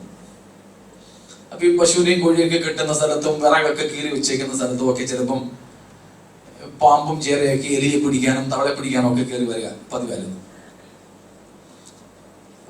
ചെറുപ്പത്തിലെ. ഇതെവിടെയെങ്കിലും ഇരിക്കുന്നത് കണ്ടിട്ട് ഞങ്ങൾക്കൊന്നും അറിയത്തില്ലല്ലോ, പിള്ളേർ ഞങ്ങളുടെ കൂടെ കളിക്കുന്ന സമയമായിരിക്കും. ഇതിനെ കണ്ടിട്ട് വിളിച്ചു പറയും വീട്ടിൽ അപ്പച്ചനോടും അപ്പച്ചോടൊക്കെ. അപ്പൊ അവർക്ക് നമ്മൾ കൊടുക്കുന്ന ഗൗരവമൊന്നും ഈ വിഷയങ്ങൾക്ക് അവർ കൊടുക്കാറില്ല. അതുകൊണ്ട് അവർ ചോദിക്കും, മോനെ ചേരയെന്നോ പാമ്പാന്നോടാ? ഞങ്ങൾ പറയാം ഒന്നും അറിയത്തില്ല, വരണം ഇരിപ്പുണ്ട് ഇവിടെ. അപ്പം വല്യപ്പച്ചനും വല്യപ്പച്ചയൊക്കെ പറയും, ഒരു കാര്യം ചെയ്യും മോനെ, ഇച്ചിരി മണ്ണ് വാരി, മണല് കല്ലെന്ന് വിളിക്കരുത്, ഇച്ചിരി മണല് വാരി അതിനെ മണ്ടയ്ക്കോട്ടെന്നില്ല. അന്നേരം അറിയാം ചേരയാണോ പാമ്പാണോ. ചേരയാണെങ്കിൽ ഈ മണല് വീഴുമ്പോഴേ ജീവനും കൊണ്ട് ഓടും. അതേസമയം പാമ്പാണെങ്കിൽ അപ്പോഴേ തിരിഞ്ഞു നിൽക്കും. നമ്മിൽ പലരും മണ്ണിന്റെ തരി വീഴാത്തിടത്തോളം വളരെ ശാന്തരാണ്. പക്ഷേ എപ്പോഴെങ്കിലുമൊക്കെ സഭയ്ക്കകത്തോ പുറത്തോ ഡ്രൈവ് ചെയ്യുന്ന കൂട്ടത്തിലോ ഓഫീസിലോ എന്തിന് വീട്ടിൽ പോലും 2 മണൽത്തരി മുകളിൽ വീണ് കഴിയുമ്പോൾ നാം ചേരയാണോ പാമ്പാണോ? പറയണമെന്നില്ല, ചിന്തിച്ച് തീരുമാനം സ്വയം എടുത്താൽ മതി. എങ്ങനെയുണ്ട് എന്ന് പറഞ്ഞാൽ മറ്റുള്ളവരുടെ മുമ്പിൽ നമ്മുടെ പെരുമാറ്റം ചേര പോലെയും നമ്മുടെ അകത്തെ സ്വഭാവം സർപ്പം പോലെയും ആ ഫണം വിടർത്തി ആടും. ചിലപ്പോൾ മറ്റുള്ളവരുടെ മുമ്പിൽ നമ്മൾ ഇങ്ങനെ മനസ്സിൽ ഒതുക്കി വെച്ചേക്കും, അവസരം കിട്ടുമ്പോൾ ഫണം വിടർത്തും.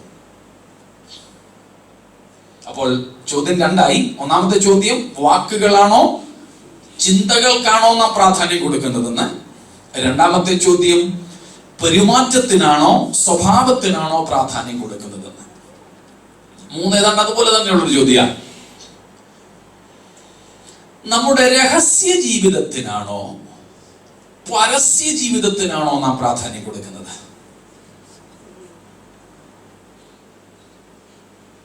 ഇനി ഒന്നുകൂടെ പറഞ്ഞാൽ, നമ്മുടെ രഹസ്യ ജീവിതവും പരസ്യ ജീവിതവും തമ്മിൽ വ്യത്യാസം വല്ലതും ഉണ്ടോ?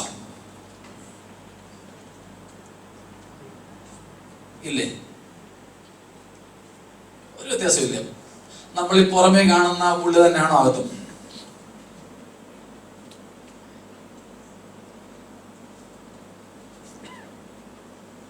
എന്ത് പറയുന്നു?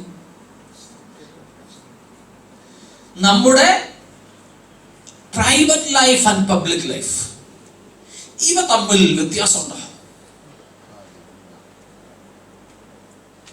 ആത്മാവിൽ ജനിച്ചവർ, ആത്മാവിൽ ജീവിക്കുന്നവർ, ജനിച്ച് ജീവിതം തുടങ്ങുന്ന സമയത്ത് വിഷയങ്ങൾ ഇങ്ങനെയൊക്കെയാണെങ്കിലും അവർ വളരും തോറും വിഷയങ്ങൾക്ക് മാറ്റം ഉണ്ടാവും. ഈ രാത്രിയിൽ നാം നമ്മെ തന്നെ വിലയിരുത്തണം. സ്തോത്രം. നമ്മുടെ വാക്കുകളേക്കാൾ ദൈവം പ്രാധാന്യം നൽകുന്നത് നമ്മുടെ ചിന്തകൾക്കാണ്. നമ്മുടെ പെരുമാറ്റത്തെക്കാൾ ദൈവം വിലമതിക്കുന്നത് നമ്മുടെ സ്വഭാവത്തിനാണ്. മറ്റുള്ളവർ കാണുന്ന പരസ്യ മണ്ഡലങ്ങളെക്കാൾ ദൈവം വിലമതിക്കുന്നത് മറ്റാരും കാണാത്ത നമ്മുടെ രഹസ്യ ജീവിതത്തിനാണ്. ഒരു പടി കൂടെ കടന്ന് ഞാൻ പറയാം. മറ്റുള്ളവർ കാണാത്ത രഹസ്യ മണ്ഡലം എന്നതിനേക്കാൾ ഒരു പടി കൂടി ആഴത്തിൽ നാം ഇറങ്ങണം. ഒന്ന് വായിച്ചേരെ. കൊരിന്ത്യർക്ക് പൗലോസ് എഴുതിയ ആദ്യത്തെ ലേഖനം 4-ാം അധ്യായത്തിന്റെ 4-5 വാക്യങ്ങൾ. എല്ലാവർക്കും കിട്ടിയല്ലോ? 1 കൊരിന്ത്യർ 4:4. വായിച്ചു കേട്ടാ. കുറ്റത്തെ കുറിച്ച് തൽക്കാലം അവിടെ നിൽക്കണേ. അടുത്തത് അല്പം കഴിഞ്ഞിട്ട് നമുക്ക് വായിക്കണം. എനിക്ക് പൗലോസ് പറയുകയാണ്, എനിക്ക് എന്റെ മനസാക്ഷിയിൽ ഒരു കുറ്റത്തെ കുറിച്ചും എനിക്ക് എന്തില്ല, ബോധമില്ല. എന്റെ ചിന്തയിൽ ഞാൻ ഓൾ റൈറ്റ്, ഒരു കുഴപ്പമില്ല. തമാശക്ക് ഞാനും കുര്യൻ പാസ്റ്ററും കൂടെ ഇന്നലെ അദ്ദേഹത്തിന് ഒരു കാര്യം പറഞ്ഞു. വേറെ ആരോ ഉണ്ടായിരുന്ന ആ സമയത്ത് ഞങ്ങൾ ഇങ്ങനെ പറഞ്ഞു, അദ്ദേഹത്തോട് ഡ്രൈവിങ്ങിന്റെ കാര്യം ചോദിച്ചു. ഞാൻ നന്നായിട്ടല്ലേ ചെയ്തെന്ന് പറഞ്ഞു. ഞാൻ പറഞ്ഞു, ഇതാ നമ്മുടെ ഒരു പ്രകൃതം, അത് നമ്മുടെ സ്വഭാവത്തിന്റെ ഒരു പ്രതീകമാണെന്ന് ഞാൻ പറഞ്ഞു. എന്താ, നമുക്ക് ഒരു തെറ്റും വന്നതായി തോന്നില്ല. പരീക്ഷ കഴിഞ്ഞ് വരുന്ന പിള്ളേരുടെ ചോദിച്ചേ എങ്ങനെയായിരുന്ന? നന്നായിരുന്നു. ഞങ്ങളൊക്കെ എങ്ങനെയായിരുന്നു? എന്നെ എഴുതിയോ? എന്നെ എഴുതി. വിട്ടോ എന്തെങ്കിലും? ഇതിലൊരു 1/2 മാർക്കിന്റെ ഒരെണ്ണം വിട്ടേ ഉള്ളൂ.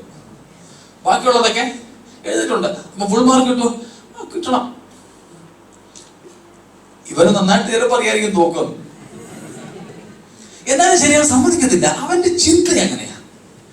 ഇവിടെ അത് തന്നെയാ പൗലോസ് പറയുന്നത്. എനിക്ക് യാതൊരു കുറ്റത്തെ കുറിച്ചും ബോധമില്ല എന്ന് വെച്ച് ഞാൻ ദൈവത്തിന്റെ ദൃഷ്ടികൾക്ക് മുമ്പിൽ നീതിമാനെന്ന് വരികയില്ല. പിന്നെ കാരണം എന്നെ വിധിക്കുന്നത് ആരാ? ഹൃദയങ്ങളെയും അന്തരീയ ഇന്ദ്രിയങ്ങളെയും ശോധന ചെയ്തറിയുന്ന കർത്താവാണ് എന്നെ വിധിക്കുന്നത്. സ്തോത്രം. എന്നിട്ട് ഒന്നും വിധിക്കരുത്. സ്തോത്രം. ബാക്കി നമുക്ക് അല്പം കൂടെ കഴിഞ്ഞിട്ട് വേണം. നമുക്ക് പലപ്പോഴും പാപത്തെ കുറിച്ച് എന്തുണ്ടാവില്ല, നമ്മൾ ചിന്തിക്കുമ്പോ ഒരു പ്രശ്നമില്ല. അതുകൊണ്ടാണ് നമ്മൾ ഇന്നലെ ഞാൻ പറഞ്ഞ പോലെ, കർത്താവേ പിന്നെയും മനുഷ്യനല്ലേ, വല്ലോ വന്നെങ്കിൽ ക്ഷമിച്ചേക്കണം എന്ന് പറയുന്നത്. പക്ഷേ മറ്റുള്ളവർ കാണുന്ന പരസ്യ ജീവിതം അല്ലെങ്കിൽ പെരുമാറ്റം, അതിനപ്പുറത്ത് ആരും കാണാത്ത രഹസ്യ ജീവിതം അല്ലെങ്കിൽ സ്വഭാവം, പക്ഷെ അതിനെക്കുറിച്ച് നമുക്കറിയാം. അവിടെ നിന്നും ആഴത്തിലാണ് ഇപ്പോൾ പരിശുദ്ധാത്മാവ് പറഞ്ഞത്. കേവലം നമുക്കറിയാവുന്നതും വേറെ ആർക്കും അറിയാത്തതുമായ സ്വഭാവവും രഹസ്യ ജീവിതവും മാത്രമല്ല, നമുക്ക് പോലും അറിയാത്ത ഒരു രഹസ്യ മണ്ഡലം നമ്മുടെ ജീവിതത്തിലുണ്ട്. ആ ഭാഗത്തെ കുറിച്ച് നിങ്ങൾ ചിന്തിച്ചിട്ടുണ്ടോ? മറ്റുള്ളവർക്ക് അറിയാത്ത ഒരു രഹസ്യ മണ്ഡലമുണ്ട്, പക്ഷേ നമുക്കറിയാം. എന്നാൽ അതിലും ഭീകരമായ സംഗതിയാണ് ഇതെന്താ? നമുക്ക് പോലും അറിയാത്ത ഒരു രഹസ്യ മണ്ഡലം നമ്മുടെ ജീവിതത്തിലുണ്ട്, നമുക്ക് പോലും അറിഞ്ഞുകൂടാ. അതാണ് പൗലോസ് പറഞ്ഞത്, എനിക്ക് ഒരു പാപത്തെ കുറിച്ച് എന്തില്ല, ബോധമില്ല. എന്റെ ചിന്തയിൽ ഞാൻ ഓൾ റൈറ്റ്, കുഴപ്പമൊന്നുമില്ല. പക്ഷേ ദൈവം മാത്രം അറിയുന്ന, എന്റെ ദൃഷ്ടികൾക്കും എന്റെ ചിന്തകൾക്കും എന്റെ അറിവുകൾക്കും പോലും അജ്ഞാതമായിരിക്കുന്ന ഒരു രഹസ്യ മണ്ഡലം എന്റെ ഉള്ളിലുണ്ട്. എന്റെ ദൈവമേ, ആ ഭാഗങ്ങളിൽ പോലും നീ വെളിച്ചം വീശി എന്റെ ജീവിതത്തെ സംശുദ്ധമാക്കണമേ എന്ന പ്രാർത്ഥനയാണ് ഭക്തന്മാർക്കുള്ളത്. സ്തോത്രം. മനസ്സിലാവുന്നുണ്ടോ? ആ ഭാഗങ്ങളിൽ പോലും. കാരണം എന്താണെന്നറിയാമോ? വളരെ ഭീകരമായ ഒരു സംഗതിയുണ്ട്. ദൈവത്തിന്റെ ന്യായവിധിയുടെ ഒരു തത്വമാണത്. അടുത്ത വാക്യം ഒന്ന് വായിച്ചു, അവിടെ ഉണ്ട്. ദൈവത്തിന്റെ ന്യായവിധിയുടെ ഒരു തത്വം, a principle of God's judgment. അവൻ ഇരുട്ടിൽ മറഞ്ഞിരിക്കുന്നത് വെളിച്ചത്താക്കും. 2, ഹൃദയങ്ങളുടെ ആലോചനകളെ വെളിപ്പെടുത്തും. സ്തോത്രം. ഇരുട്ടിൽ മറഞ്ഞിരിക്കുന്നത്, മറ്റുള്ളവർക്ക് മറഞ്ഞിരിക്കുന്നതും നമുക്ക് തന്നെ മറഞ്ഞിരിക്കുന്നതുമായത് മുഴുവനും നമ്മുടെ ദൈവം വെളിപ്പെടുത്തും. ന്യായവിധി നാളിൽ ചെയ്യുന്ന ഒരു ക്രിയയാണത്. അതുകൊണ്ടാണ് പൗലോസ് പറഞ്ഞത്, സമയത്തിന് മുമ്പേ, കർത്താവ് വരുന്നതിന് മുമ്പൊന്നും വിധിക്കണ്ട എന്ന്. സ്തോത്രം. കർത്താവ് വരുമ്പോൾ, ന്യായം വിധിക്കുമ്പോൾ ചെയ്യുന്ന ന്യായവിധിയുടെ ഒരു പ്രിൻസിപ്പിളാണ്, സിദ്ധാന്തമാണിത്, തത്വമാണ്. ഇരുട്ടത്തു മറഞ്ഞിരിക്കുന്ന നമുക്ക് പോലും അറിയാത്ത ഭാഗങ്ങളെ അവൻ വെളിപ്പെടുത്തും. സ്തോത്രം. അന്ന് എന്തുണ്ടാവും?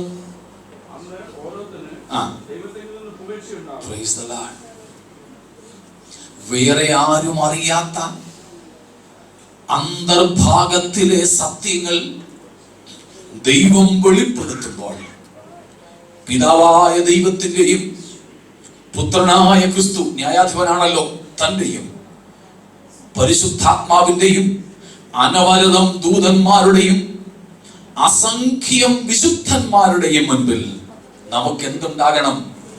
പ്രശംസയുണ്ടാകണം. എന്റെ ജീവിതത്തെ, എന്റെ ചെയ്തികളെ പോലും, എന്റെ ദൃഷ്ടി പോലും എങ്ങോട്ടാ നോക്കുന്നതെന്ന് പോലും തിരിച്ചറിയാൻ വയ്യാത്ത നിങ്ങൾ എന്നെ കുറിച്ച് 10 നല്ല കാര്യം പറയുന്നത് എനിക്ക് വലിയ കാര്യമൊന്നുമല്ല. സ്തോത്രം. എന്നെ നന്നായി അറിയാത്ത നിങ്ങൾ എന്നെ പ്രശംസിച്ചു പറയുമായിരിക്കും. കേൾക്കുമ്പോൾ എനിക്ക് നിങ്ങളുടെ മുമ്പിൽ കോളറൊക്കെ പിടിച്ചിടാൻ തോന്നും, സുഖം തോന്നും.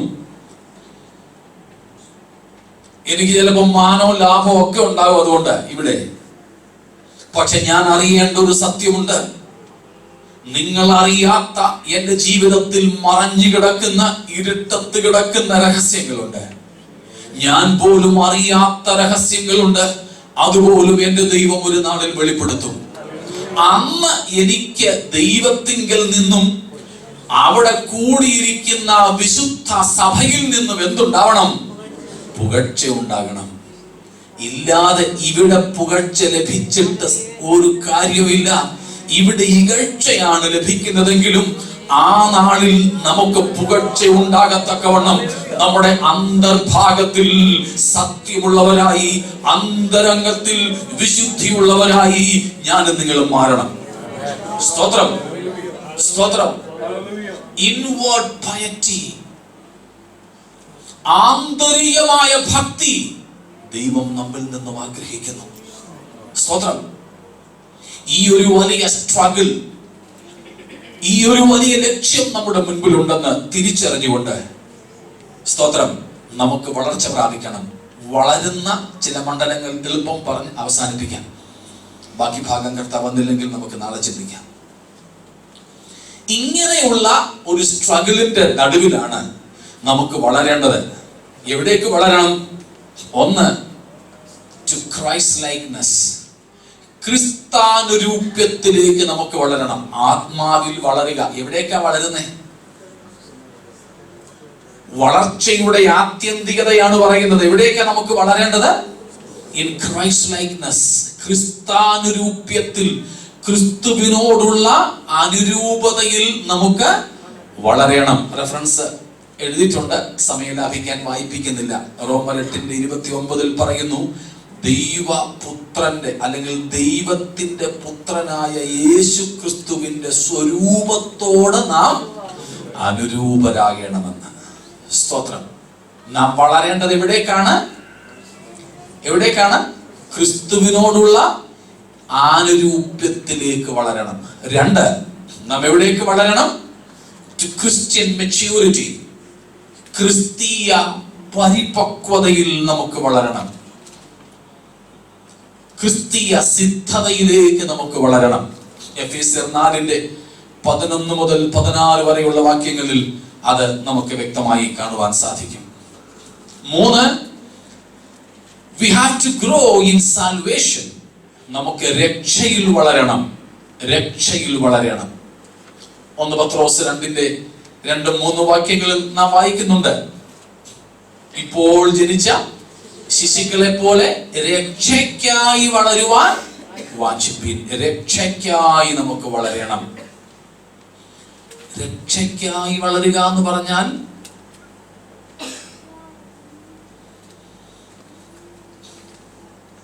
രക്ഷയുടെ 3-4 തലങ്ങളുണ്ട്.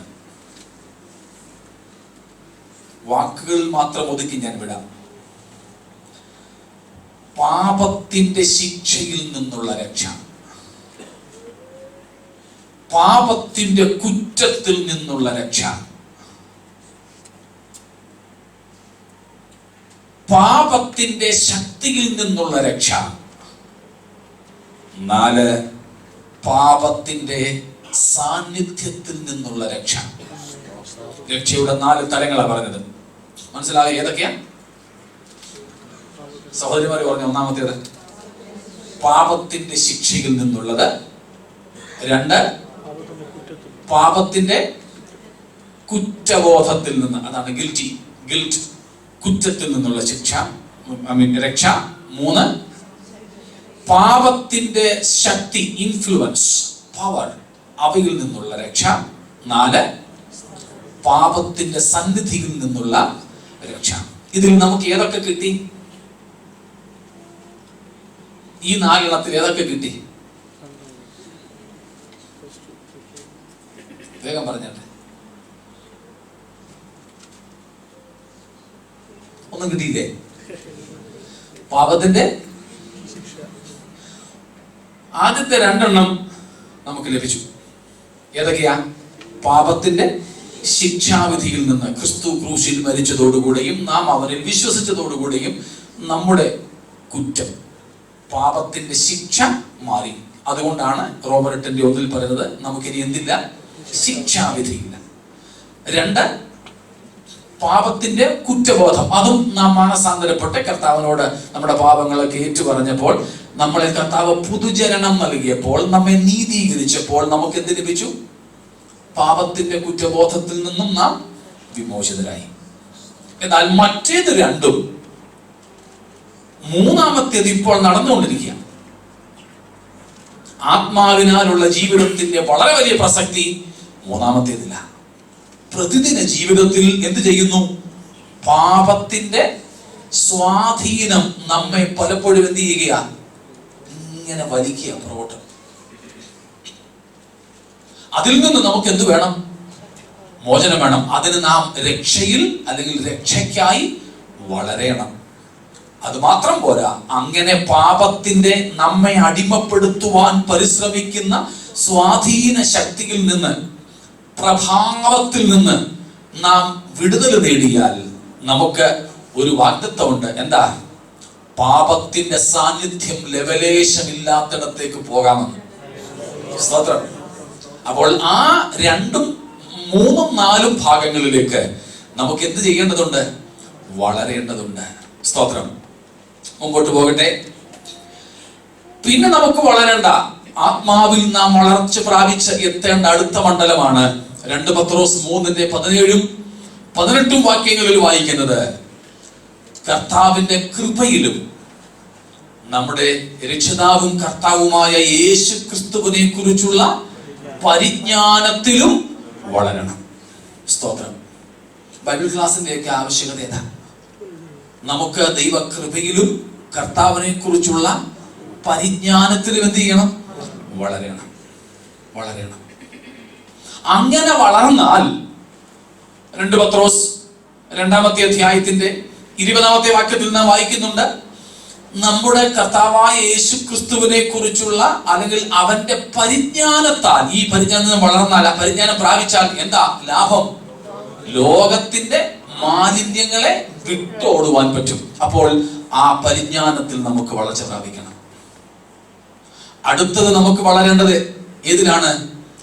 ക്രിസ്ത്യൻ വെർച്യൂസ്, ക്രിസ്തീയ മൂല്യങ്ങളിൽ. 1 പത്രോസ് 1-ാം അധ്യായത്തിന്റെ 5, 6, 7 വാക്യങ്ങളിൽ നാം അത് കാണുന്നുണ്ട്. സ്തോത്രം. എന്തൊക്കെയാ?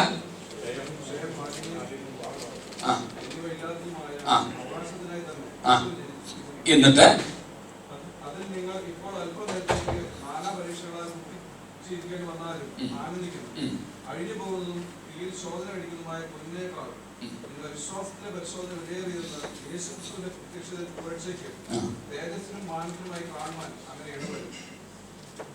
സോറി 2-ാം ലേഖനം, 2 പീറ്റർ 2-ാം ലേഖനം 1-ാം അധ്യായത്തിന്റെ 5 മുതൽ. അതൊന്ന് തിരുത്തിക്കോണേ.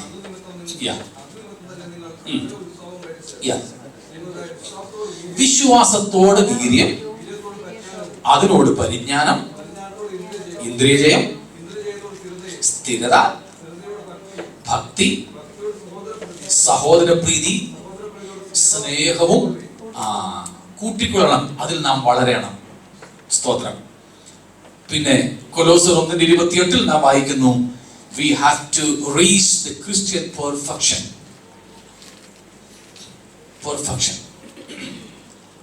ഞങ്ങളൊക്കെ പഠിച്ച സ്ഥാപനത്തിന്റെ മോട്ടോ ആയിട്ട് എഴുതി വെച്ചിരുന്നതായിരുന്നു. അന്ന് അതൊന്നും മനസ്സിലായില്ലായിരുന്നു. Perfect to make perfect in Christ എന്നും പോകുമ്പോഴും ഇവരൊക്കെ വായിക്കുമായിരുന്നു. ഇപ്പോഴതിന്റെ അർത്ഥമൊക്കെ മനസ്സിലായി വരുന്നത്. ക്രിസ്തുവിൽ ഏതു മനുഷ്യനെയും തികഞ്ഞവനാക്കേണ്ടതിന്. അപ്പോൾ നാം ക്രിസ്തുവിൽ എന്ത് പ്രാപിക്കണം? തികവ് പ്രാപിക്കണം.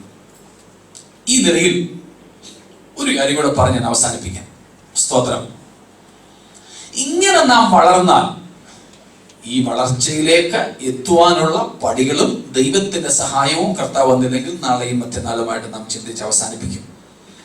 എന്നാൽ നാളെയും മറ്റന്നാളും കർത്താവ് വന്നില്ലെങ്കിൽ നാം ചിന്തിക്കുന്ന വളർച്ചയുടെ പടവുകൾ, ആ നിലയിൽ ജീവിക്കേണ്ടതിന്റെ ആവശ്യകത, നമ്മുടെ മുൻപിൽ വെച്ചിരിക്കുന്ന ലക്ഷ്യം, അതാണ് നാം ഇന്ന് ചിന്തിച്ച് അവസാനിപ്പിക്കുവാൻ ആഗ്രഹിക്കുന്നത്. വളരേണ്ട ചില മേഖലകൾ നാം കണ്ടു കഴിഞ്ഞു.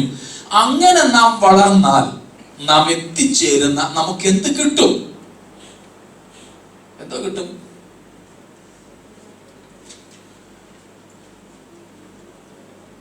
സ്തോത്രം. 5 കാര്യങ്ങൾ പറഞ്ഞ് ഞാൻ അവസാനിപ്പിക്കാം. വിവരിക്കുന്നില്ല. ചില കാര്യങ്ങൾ ഞാൻ കഴിഞ്ഞ പ്രാവശ്യം വന്നപ്പോൾ നിങ്ങളോട് അല്പമായി പറഞ്ഞിരുന്നു, ഓർമ്മയുണ്ട്. എങ്കിലും ഈ വിഷയത്തിൽ ഞാൻ ആവർത്തിക്കുന്നു. Ultimate goal of Christian life. Otherwise, Christian growth in the spirit will culminate in the following. താഴെ പറയുന്ന സംഗതികളിലാണ് ആത്മാവിലുള്ള നമ്മുടെ വളർച്ച ചെന്ന് മുട്ടി നിൽക്കുന്നത്. സ്തോത്രം. എന്തൊക്കെയാണത്? 1, being caught up to Christ.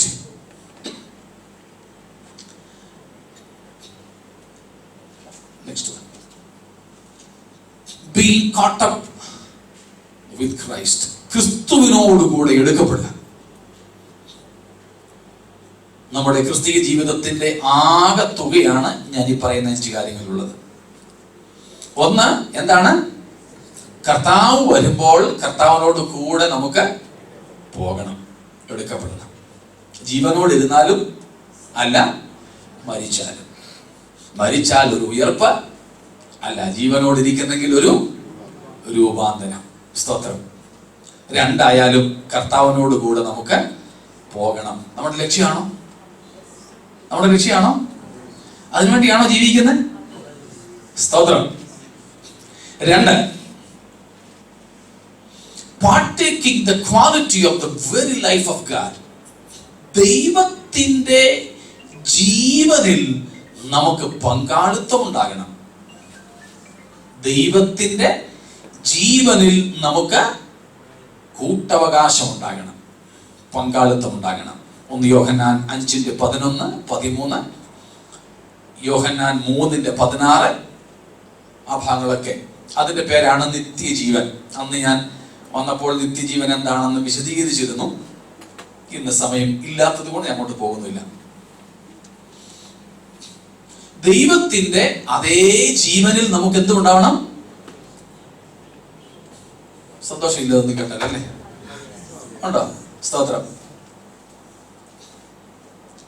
നമുക്ക് ലഭിക്കാൻ പോകുന്ന ജീവൻ ഏത് ജീവനാ? നിത്യജീവൻ എന്ന് പറഞ്ഞാൽ ദൈവത്തിന്റെ അതേ. കാരണം അന്ന് ഞാൻ പറഞ്ഞല്ലോ, നിത്യത എന്ന് പറയുന്നത് ആരുടെ മാത്രം പ്രത്യേകതയാണ്? ദൈവത്തിന്റെ മാത്രം പ്രത്യേകതയാണ്. എന്താ നിത്യത എന്ന് പറഞ്ഞതിന്റെ അർത്ഥം? നിങ്ങൾ മറന്നോ നോക്കട്ടെ. ഞാൻ കഴിഞ്ഞ സ്ഥലത്ത് പറഞ്ഞു, നിങ്ങളുടെ മറവി ഞങ്ങൾക്ക് ഭയങ്കര ലാഭമാണ്. ഒറ്റ മെസ്സേജ് മതി, നിങ്ങൾ മറക്കല്ലേ. അടുത്ത പ്രാവശ്യം വരുമ്പോൾ ഇത് തന്നെ പ്രസംഗിക്കാം. നിങ്ങൾ ഓർക്കത്തില്ല, ഞങ്ങൾ ഇങ്ങനെ ഓർപ്പിച്ചുകൊണ്ടിരിക്കേണ്ടി വരുന്നുണ്ട്. എന്താ നിത്യത എന്ന് പറഞ്ഞാൽ? സനാതനം എന്ന് പറഞ്ഞാൽ പറഞ്ഞു. വെരി ഗുഡ്, ഓർമ്മയുണ്ട്. തുടക്കവും ഒടുക്കവും ഇല്ലാത്തത്.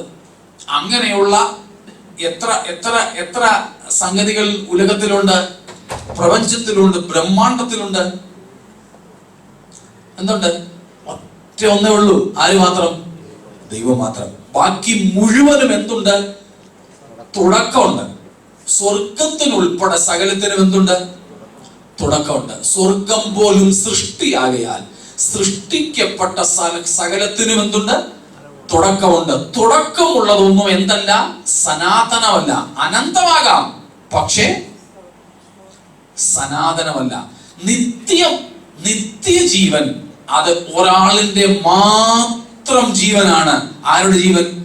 ദൈവത്തിന്റെ. ആ ജീവനിൽ എനിക്കും നിങ്ങൾക്കും പങ്കാളിത്തം തരാൻ തമ്പുരാൻ ചില പദ്ധതി ഒരുക്കിയിട്ടുണ്ട്. അതുകൊണ്ടാണ് നാം ആത്മാവിൽ ജീവിക്കണമെന്നും ആത്മാവിൽ വളരണമെന്നും പറയുന്നത്. സ്തോത്രം. പരീക്ഷയ്ക്ക് മുമ്പ് തന്നെ പിള്ളേരോട് പറയല്ലോ, പാസ്സായാൽ ഇന്നത് തരാം. അത് പ്രായത്തിന്റെയും മാനസികതയുടെയും ഒക്കെ അളവനുസരിച്ച് ഈ വാഗ്ദത്തം ചെയ്യുന്ന ഗിഫ്റ്റുകൾക്ക് വ്യത്യാസം ഉണ്ടല്ലേ. കൊച്ചു പിള്ളേർക്ക് ഒരു ചോക്ലേറ്റ് കൊടുത്താൽ മതി, ഒരു ഐസ്ക്രീം വാഗ്ദത്തം ചെയ്താൽ മതി. അതേപോലെ അല്പം കൂടെ ഒക്കെ പ്രായമാർക്ക് ചോക്ലേറ്റ് തരാന്ന് പറഞ്ഞാൽ വല്ലതും നടക്കുക ഇല്ല. പ്രായത്തിനും അവരുടെ മാനസികാവസ്ഥയ്ക്കും അനുസരിച്ച് ഗിഫ്റ്റുകൾക്ക് വ്യത്യാസമുണ്ട്. തമ്പുരാൻ എനിക്കും നിങ്ങൾക്കും തരാമെന്ന് പറഞ്ഞ് വാഗ്ദത്തം തന്നിരിക്കുന്നത് ഉലകത്തിലെ സാധനമൊന്നുമല്ല. കർത്താവ് നമുക്ക് തന്നത് തന്നെയാണ്. കർത്താവ് നമുക്ക് തരാമെന്ന് പറഞ്ഞിരിക്കുന്നത് തന്റെ തന്നെ ജീവനാണ്. കാര്യം മനസ്സിലാവുന്നുണ്ടോ? കർത്താവ് നമുക്ക് തന്നത് ആരെ തന്നെയാ?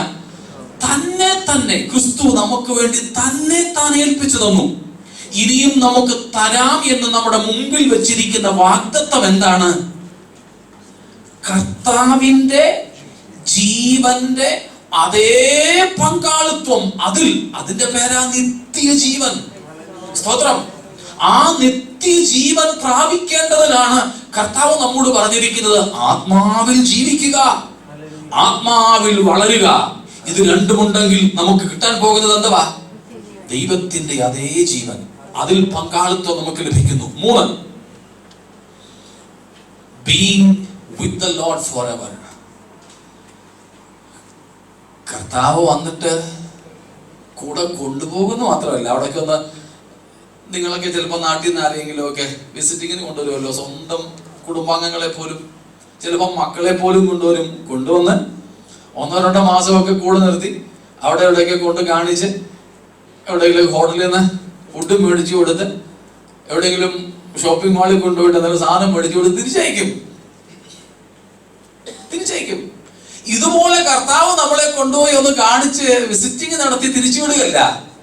എന്താ ചെയ്യുന്നത്? മൂന്നാമത്തെ സംഗതി, അവനോട് കൂടെ എത്ര കാലം?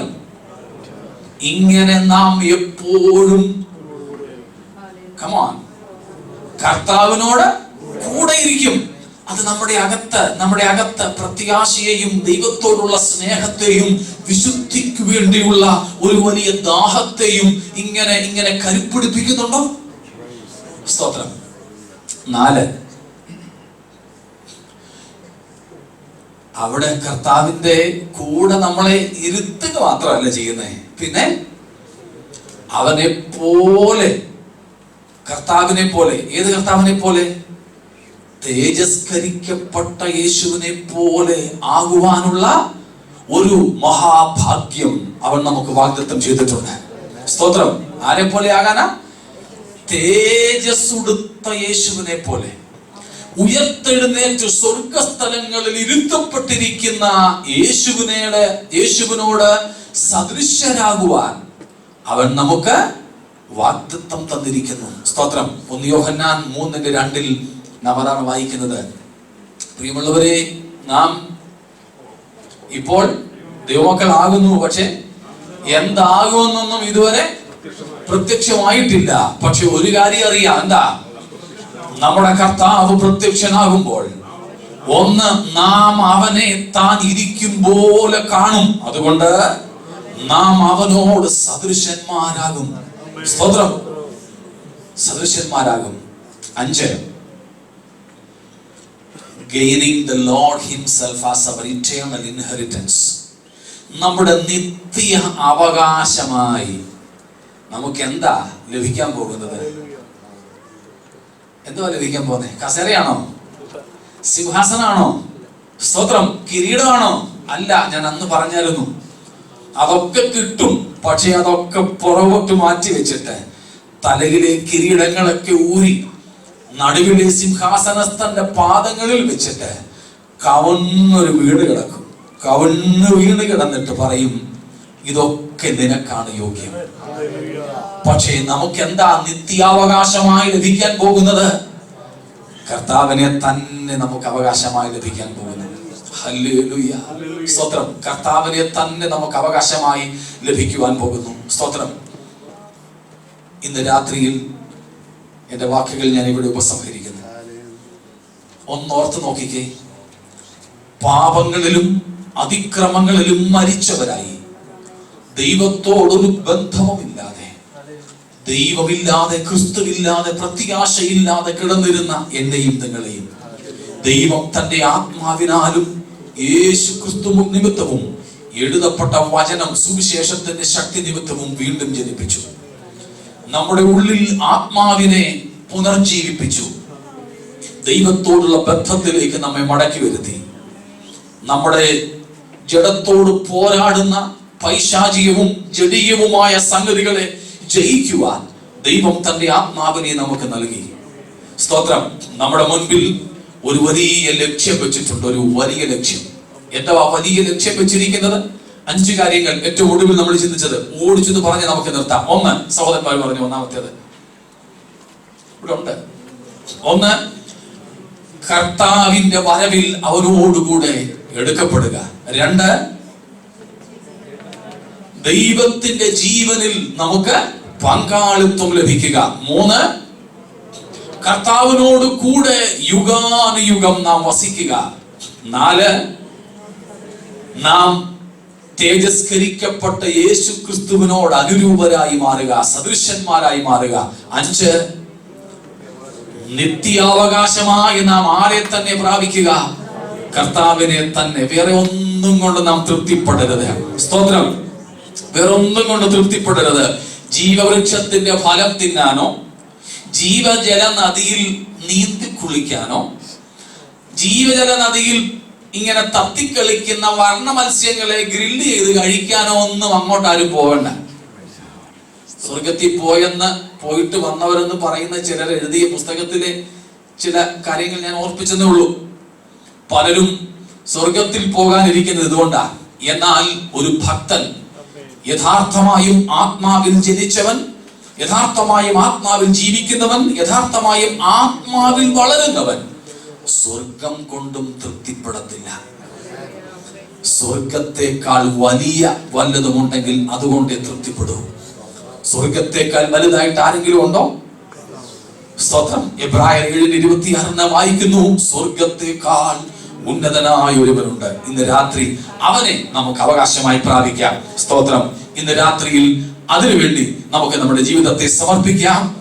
കർത്താവ് ഈ വചനങ്ങളാൽ നമ്മെ അനുഗ്രഹിക്കുമാറാകട്ടെ.